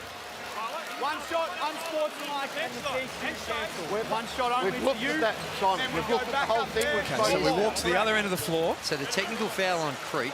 So this is what this is going to be for. Matty Dellavedova goes to the line to shoot the free throw.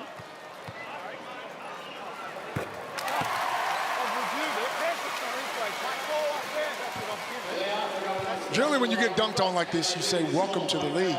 So that's all Creek was saying. So Liafa and Peatley cancelling those fouls out. So now it was the tech. So now we go back to where the play was going to commence. And away. All makes sense. Fiery throwdown 13. Who does that do more for? I think it helps Phoenix a little bit more than it does Melbourne United.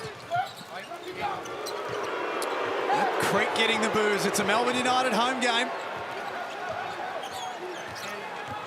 They're not happy with number 55, Adnam. Trying to create, forced into a tough turnaround jump shot. Rebound Newley's Delavadova. Lost the handle. Good hands by Tarangi. And then Luala Chul has picked up his third foul. It is, and Delhi just trying to make something out of nothing. Saw a little opening and just lost control of it. And Luala Chul comes in and picks up the push. Just need to rip that ball through. And the little deflection, good hands on the ball. As Dean Vickerman's yelling, go, go, go, go. Free throws to come for Dane Pinot. And this has been a bit of an adventure throughout his career for Dane Pinot. Oh, my. Now, there must be something. It's interesting when you see players of the past with their father-son, because Brad Pinot, God love him, for all the great things he was able to do, not great from the free throw line. And are you saying it's hereditary? There may be a little bit in the DNA. Brad's in the crowd this afternoon. Along with Dave Simmons. Agata's had a good third quarter. Jump ball. Well, there's the advice that they was giving Agata at the last time out. Whenever you're up against and you're in that ISO situation, with Kyle Adnam, of course. And he did it. And Kyle Adnam stood up, shuffled his feet, kept it in front, caused the jump ball. Good defensive play. 7 on the shot clock for Melbourne. Basket won't count. Fouls on Ruben Tarangi. So in amongst all of the anarchy, what was the action that got everything going was this from Mitch Creek. That is a spectacular flush. Welcome, Matthew Delavadova. That man has a family. Jeez. That is spectacular. That is one of the most spectacular dunks we've seen in quite some time. That's some NBA style stuff there. Well, Will McDowell-White's on Friday was pretty good. That's true. Yeah, it was. That is right up there, Mitch Creek. Sure, Delavadova appreciated the work of Mitch Creek. I'm not sure Melbourne United fans are appreciating Mitch Creek either. They trail by 2. Slipped over. Shot clock now in a single figures. Creek guarded by Barlow. Dropped it off. Oh, Chi. One back at you. Luala Chul returns the favour. Agata off balance. Scores locked away at 66.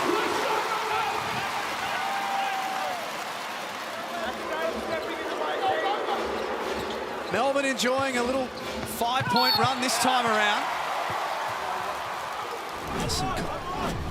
It's turning into a classic. Here's just the Luala Chul. Great recovery. And down the other end, Kyle Adnam holds his ground and tough shot by Agata. Zoo and Barlow up the court. Dean Vickerman, Melbourne United coach, has had to really pull a few rabbits out of the hat this afternoon. They were 18 points down and didn't look like they were going to get back into the game. He's good at that. He's good at firing up his players, getting the best out of guys that don't generally give you a lot. Creek sits down for the back end of his third term. 16 points, 7 rebounds. And one of the plays of the NBL22 season. Brokoff goes 2 from 2. Well, and welcome to the rivalry. Rather than all the little make-up stuff to try and create a rivalry, This rivalry just got real. Yes, sir.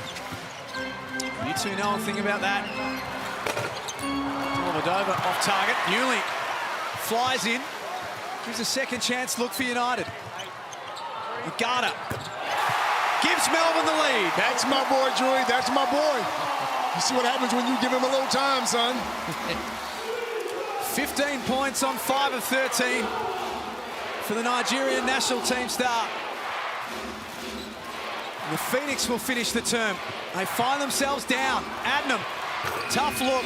It drops. Phoenix lead it by 1.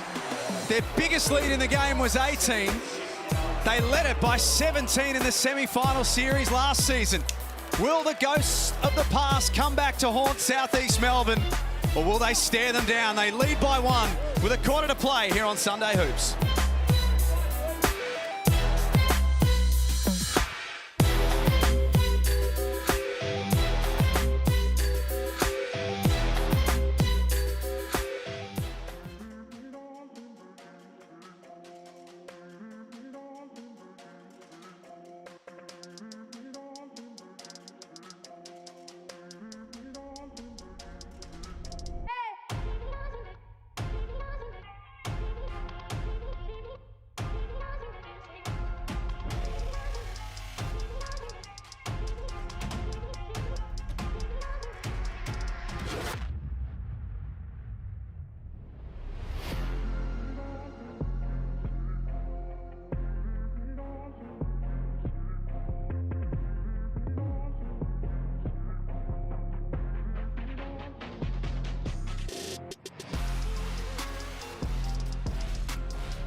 It was all happening in the third quarter in Throwdown 13. Southeast Melbourne led it by 11 at the half, but the Melbourne United lineup, you can never, ever count them out.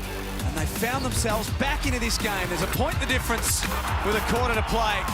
As Mitch Creek provided us with one of the highlights of the season so far. Well, that'll be a highlight, Jack, for the entire, one of the highlights of the entire season. Let's get courtside to Pete Hooley.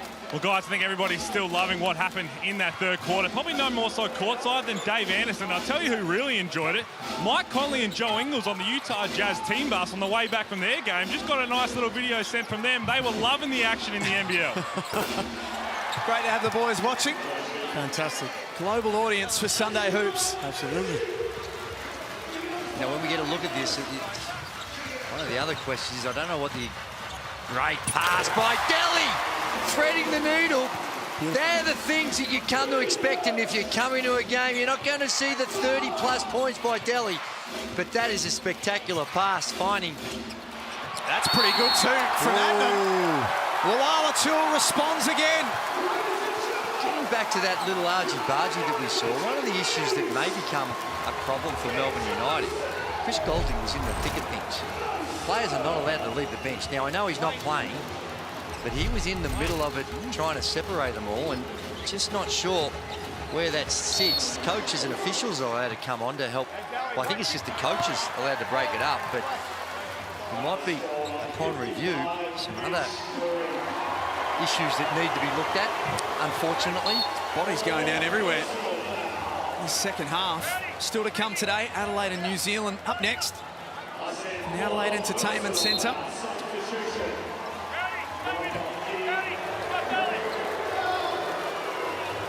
Creek will come out of the game with 4 fouls. Wow, that's big.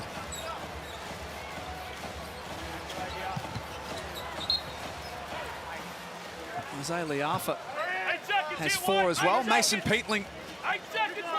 We don't have to worry the about showers early. He's done.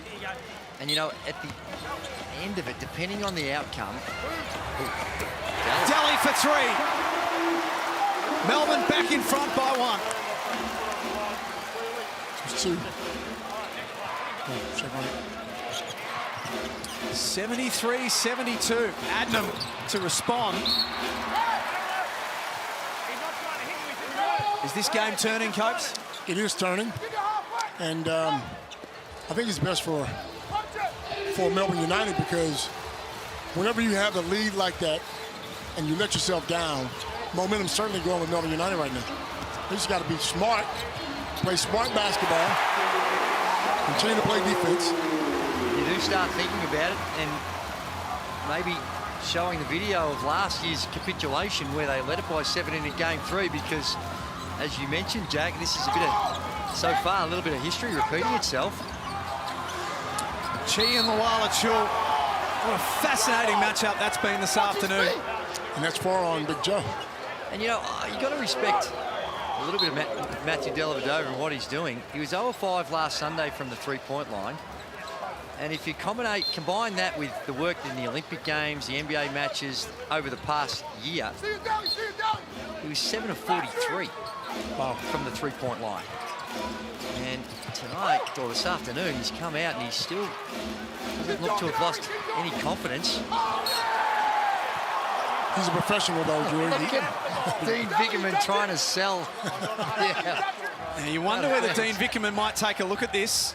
Thank you. No, they're going to leave it as is. Let's check in with Nerily Meadows. You speak of Matthew Dellavedova. He is so fired up out there, just keeping an eye on it every single moment. He is absolutely in it. When he nailed that shot just a few moments ago, he was so pumped up, gave it the little fist pump. As you said, he wasn't that impressive in his opening game, but you also speak about who that moment favours between Mitch Creek and Dellavedova, and then the ensuing what happened. Well, I tell you what, Delly is one man that loved to be fired up in the NBA, was a physical man there as well. So maybe he has Mitch Creek standing over him and goes, all right, I'm just going to go that one notch bigger now. And he's one of the most competitive humans on the planet, Matthew Dellavedova. Well, he tried to barge through the last screen, got called for a foul, and then just didn't like to do a whole lot. He's now up to 3 fouls. Got called for the hands foul. Munford fires away over the top of Dellavedova. 8 points on 2 of 7 for him this afternoon. 6-0 run to start the 4th quarter.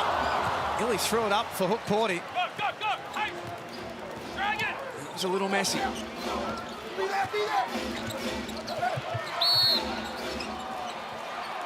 Getting really physical now. And is that 4 fouls already on Melbourne United? That will be their 4th Hook Porty. And that'll be 4 on Hook Porty as well. Not a lot of contact. So 4 for Hook Porty, 4 for Luala Chul. And Peatling's out. Glidden off the inbound. Rattles out. Hook Porty got an arm over the shoulder. We got to the front spot. Joe Chi just reaching over the back, gets called for the foul.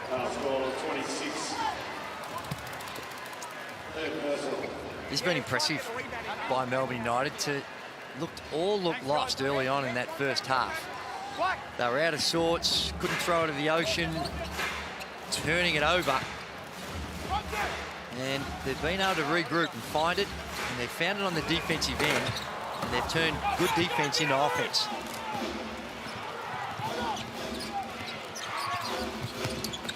Mumford takes it hard at the basket, over the top of Hook Porty. That's tough. That's tough.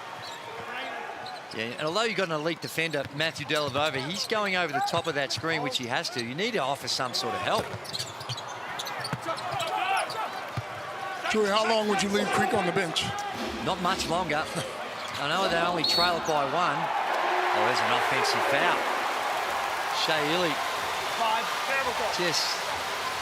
Don't do that, Ryan. Don't do that. And that's 4 on him, is it? Let's have a look. Oh. Hit him in the middle, though. Hit him in the middle. No, you just hit him in the middle. I think he hit him in the middle. Well, that's what the official believed happened.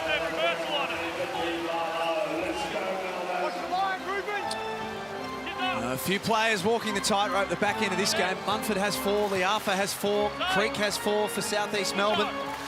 You can see there for United, Illy with 4. Delhi's floater doesn't go. Lawala Chul has 4 and Ara Hookporty has 3 fouls. A Tyler Harvey type. Jeez, this guy's tough. This guy can play. Well, he had a bit of advice for the people on the bench 100%. as well. Let him know, son. Let him know. Good drive. He uses his size well. Puts it to the deck, able to create around the rim. Finish through the foul. Nicely lined it. Try and make the three-point play. 20 games in the NBA. Xavier Munford with Memphis and Milwaukee. He's played 6 really good seasons in the G League as well, Copes. And he's coming out. There's a little foul, and then just a how you going? My name's Xavier. How are you?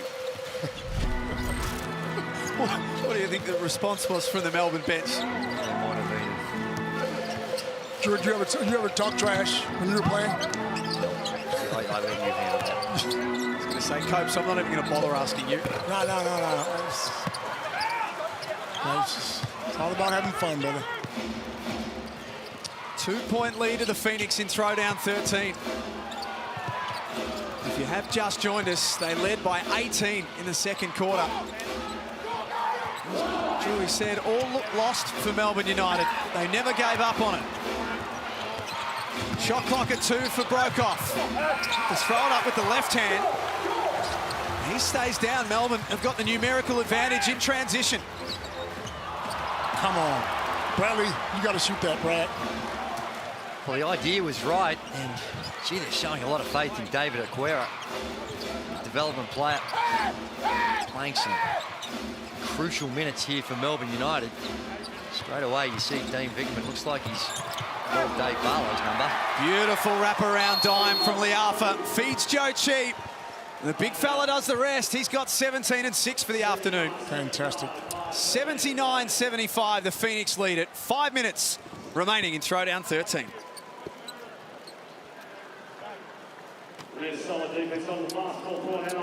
So a timeout call off the back of that one by Dean Vickerman.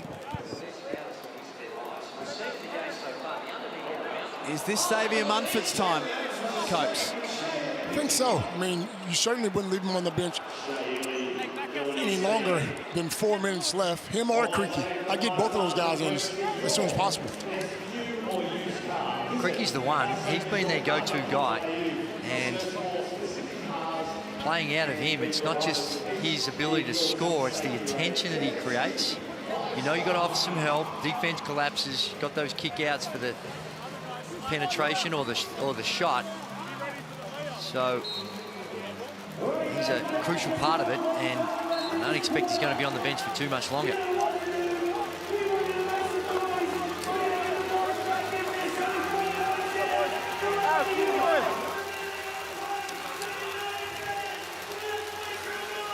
Four points the difference, 5 minutes and 17 seconds remaining at John Cain Arena. And if you think that you can shoot a full court shot at an NBL game, could you knock one of these down, Copes? 100%, brother. Well, head to the NBL website, check it out. Your chance to win $100,000 in the Latrobe Financial Sharp Shot. And if you can't nail it from full court, you'll get another go from halfway for 50 grand. Money's mine. The money's mine.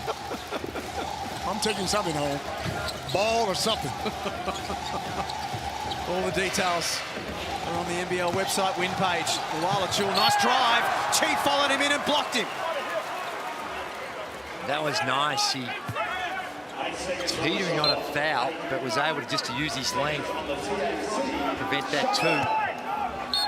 For another block. Six blocks apiece from both of these guys.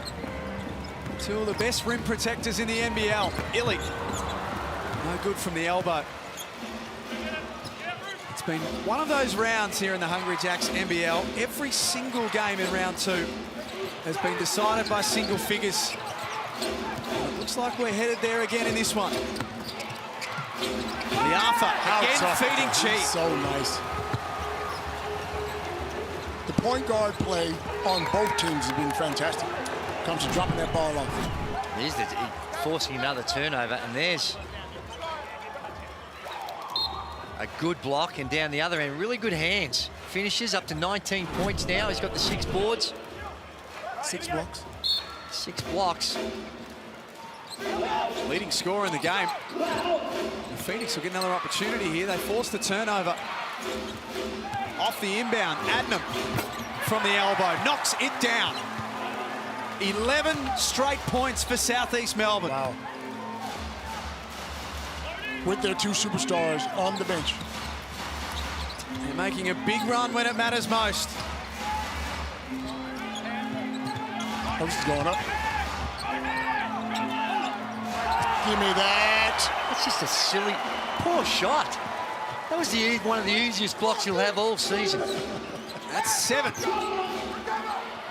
Tarangi after the behind-the-back dime from Kyle Adnam. 14-0 run.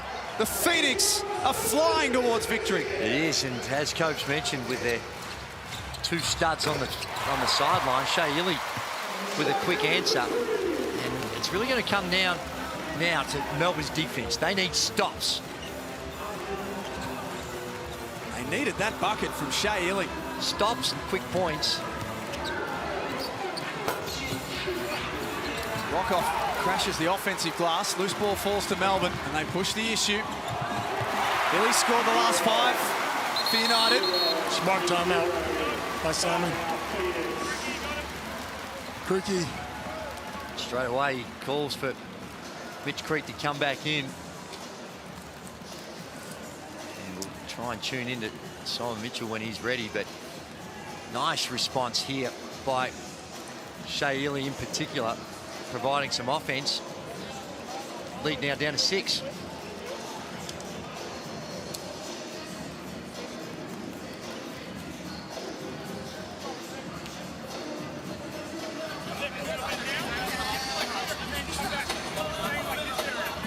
Next time down, shakes down, shakes down.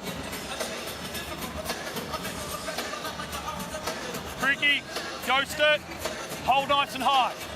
Okay, Joe coming up, they're icing, hold. Okay, see if we can't get straight downhill. Okay, now we got 2-man game, they're holding in corners. What's that? I want X down low. I want X downhill on that one. Okay?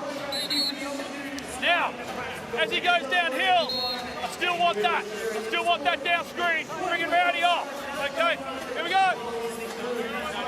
So Simon Mitchell has identified what Melbourne United are doing and the defensive end as Tones and I. Great to see her enjoying the hoops. And when he's talking about when they're icing, what Simon Mitchell is referring to is not allowing the ball carrier to accept the screen. So you heard him say he wants to ghost the screen. So what you're going to have here is a fake screen by Creek or just a transition 3. Now that'd be a little upsetting for Simon Mitchell because you think of the time, the clock, and got an established play. Barlow. But you also have your best shooter with a wide open shot. True. They're looking for Creek to fake the screen. And Liafa got his shot away. Chi pulls in the rebound. They swarm on him, and that will be an unsportsmanlike foul as well. I thought Chi got fouled on that play, though. Well, he just reacted. It was a natural instinct just to reach out. And as we saw earlier, here you see it. Right there, right there, in the face. Oh, my. And there's the instinct. You're upset that you didn't get the call, so he reaches out, and it's going to be expensive because it's going to be 2 and possession.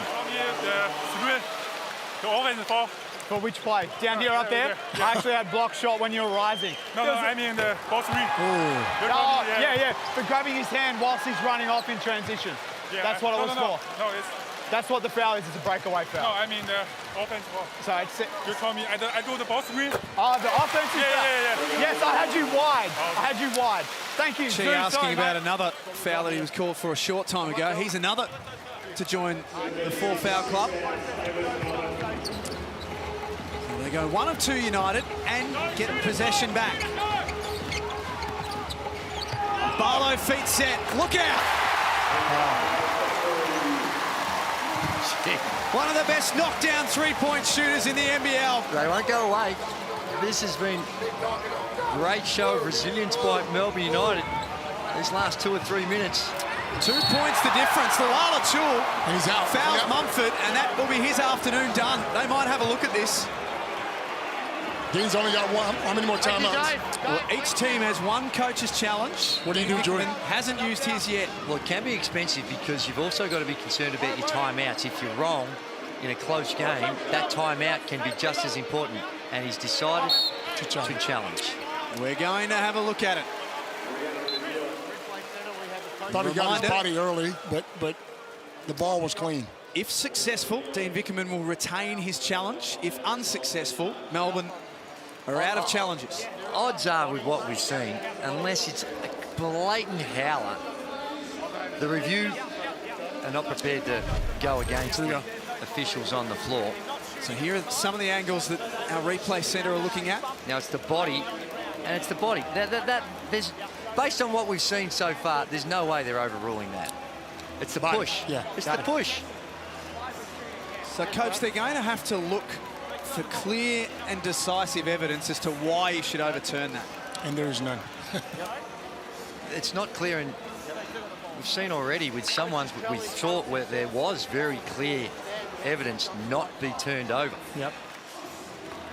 So it's unlikely this one's going to be successful. And given our strike rate... Let's go, guys.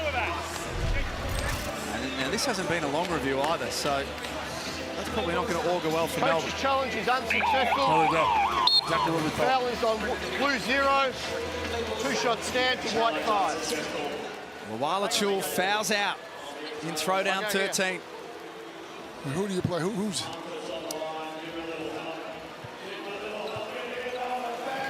Well, what they go with the rookie, Porty, who's only played the 12 minutes, got 3 rebounds, 1 of 3 from the field. Young fella. Needs to be clear to overturn it. Just to confirm, you might have caught the back end of that from Chris Reed. No clear and definitive evidence. Absolutely. To overturn. Well, if anything, there's pretty clear evidence that there was a foul. That's right.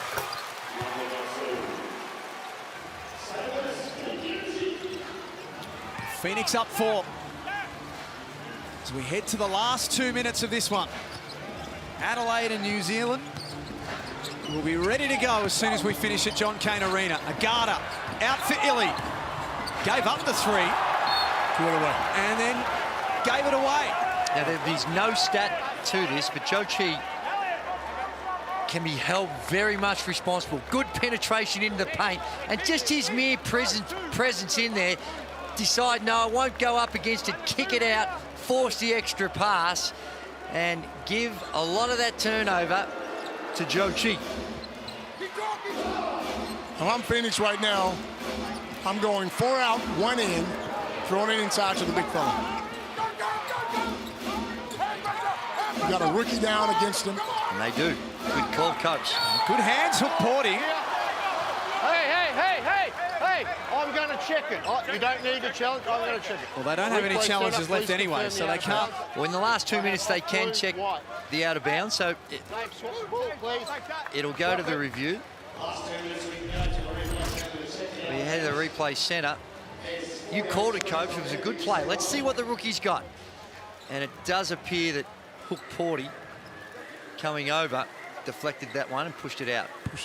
Oh, did you see that? Did he? Did it come off Caleb Agata's hands onto Brokoff on the way out, though? I would say Agata got it going that way. Yeah. Gee, hard to tell. Again, not real anything conclusive to overrule it, is there? Zoomed in a bit here. Referees are there to see it. Agata clearly hit that, didn't he? From that angle, it looks like it. A reminder, this is what the replay centre are looking at right now, so we take you inside the decision.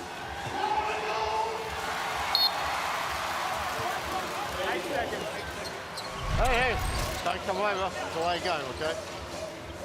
Phoenix ball. 8 seconds on the shot clock.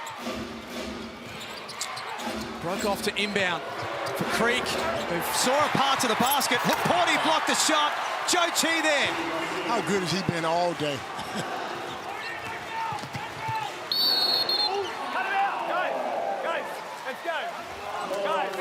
Here we go, Ely. Shea Ely and Xavier Mumford. Just talking about recipe. Who gets the seat at TGI's? Yeah, that's right. Cake recipe or something. 6 blocks for Joe Luala-Chul, the most ever in a game by a Melbourne United player. 7 blocks by Joe Chi is the most ever by a Phoenix player. As Isaiah Liafa won't see any further action. Still got some work to do, the Phoenix, to close this one out. Box out this one, Delhi makes both. It's automatic.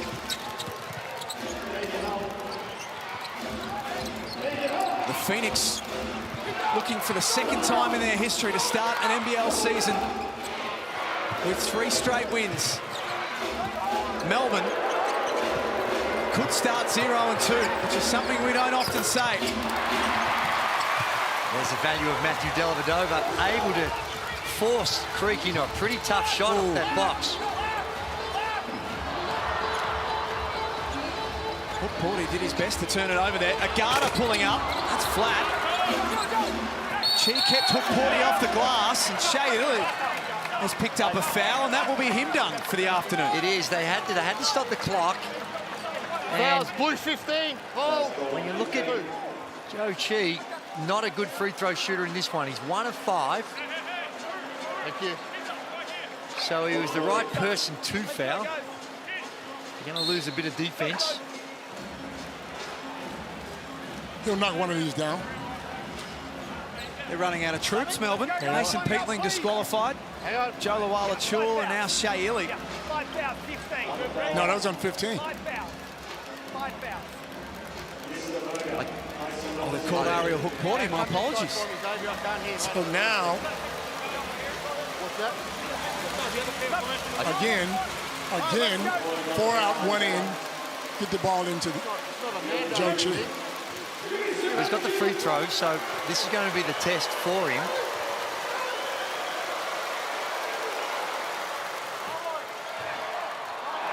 Gee whiz. He touches. Never a doubt. 3 kisses of the eye. Never a doubt. 21 points, 10 rebounds, 7 blocks. 7 blocks. Triple double with blocks almost. It's a full stat sheet. And he goes 1 of 2. Melbourne have to go to a small ball lineup to try and win it. Loose ball is theirs. Illy almost lost it. Munford's hands were okay. Agata steps on the line. Phoenix ball. This one's over, fellas. Messy play, messy action. Tried to make the extra pass, gave up a couple of half looks from the 3-point line and then turn it over for their 18th turnover of the contest. And now it's all about the clock. As soon as Yo Chi gets it, they need to foul him. They've got to keep it out of his hands. And that's the wrong man to foul. Well, big moments.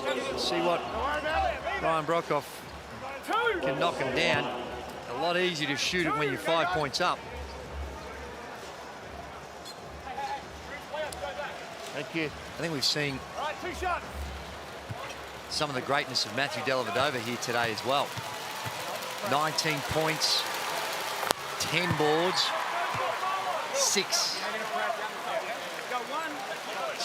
5 assists. 3 steals. And let's not forget the way in which he's directed this team and been a bit of the emotional leader as well as running the team. I think Delhi's had Center, can you please confirm there's no fantastic touch on outing. 7 They there take to change the status of Joe Chi out. Yeah. Checking to see if the tip was a 2 or a 1. Wait, guys, I'll tell you when it's coming. Joe G, 22 and 10 for the afternoon. Love it. What a privilege it is for us at the NBL to have a quality of his.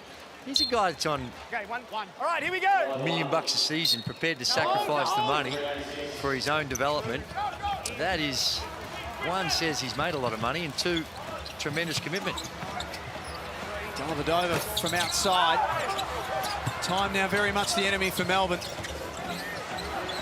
Nagata has been open for a while. They eventually found him.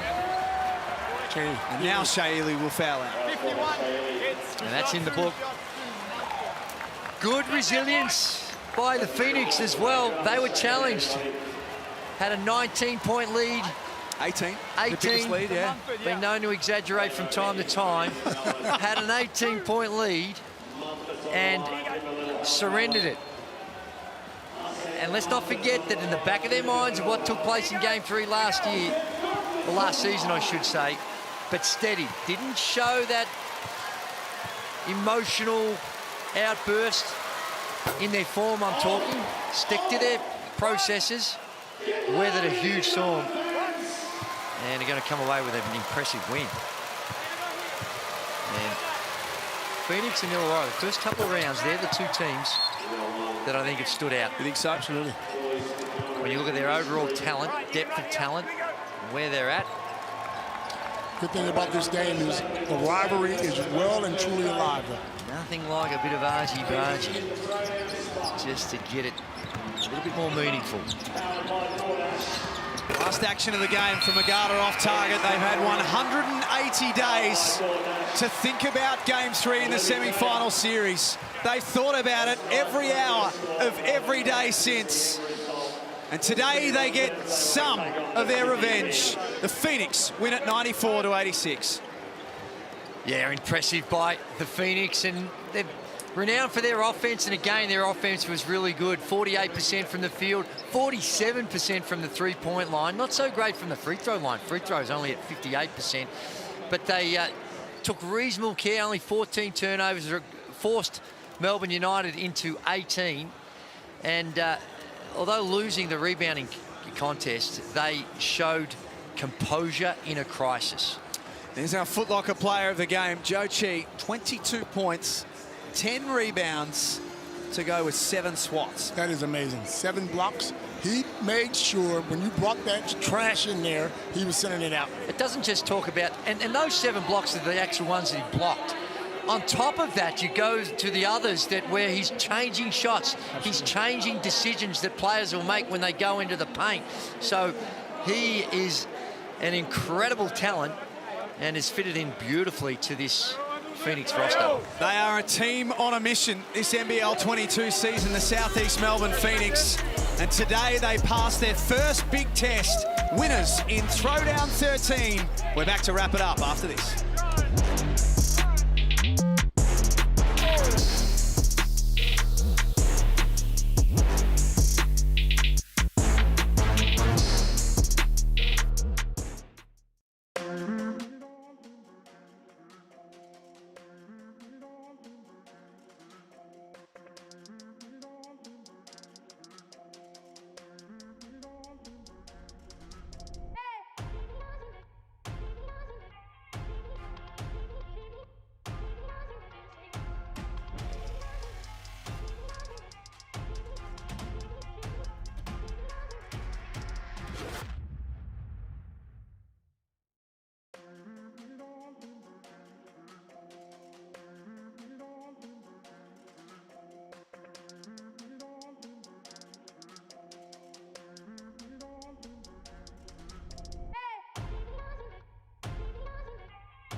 Throwdown 13 did not disappoint at any stage. What an encounter, 94-86. The South East Melbourne Phoenix win over Melbourne United. That incident with Mitch Creek, Mason Peatling, Isaiah Liafa, amongst others, will be a talking point. There are so many talking points to take away from today. It is, and one of the big ones is Zhou Qi. He was fantastic, 22 points, 10 rebounds, and just a lazy 7 blocks. We look at the field goal percentages, and they were playing catch-up. They shot the ball terribly in that first half, Melbourne United, and they started to turn. They were able to knock down some threes, but their defensive effort, their work on the glass, they won that count.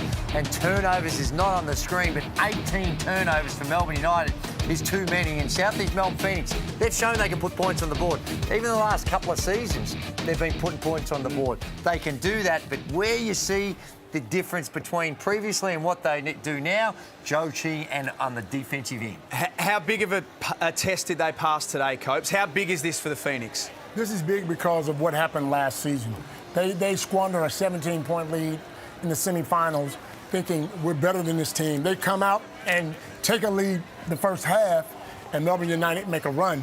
So they let the fans know they're ready. They're a little bit better this year. They're undefeated to start the season, the South East Melbourne Phoenix. They did it last year, and they're on a similar path once again. Here's the Amy ladder.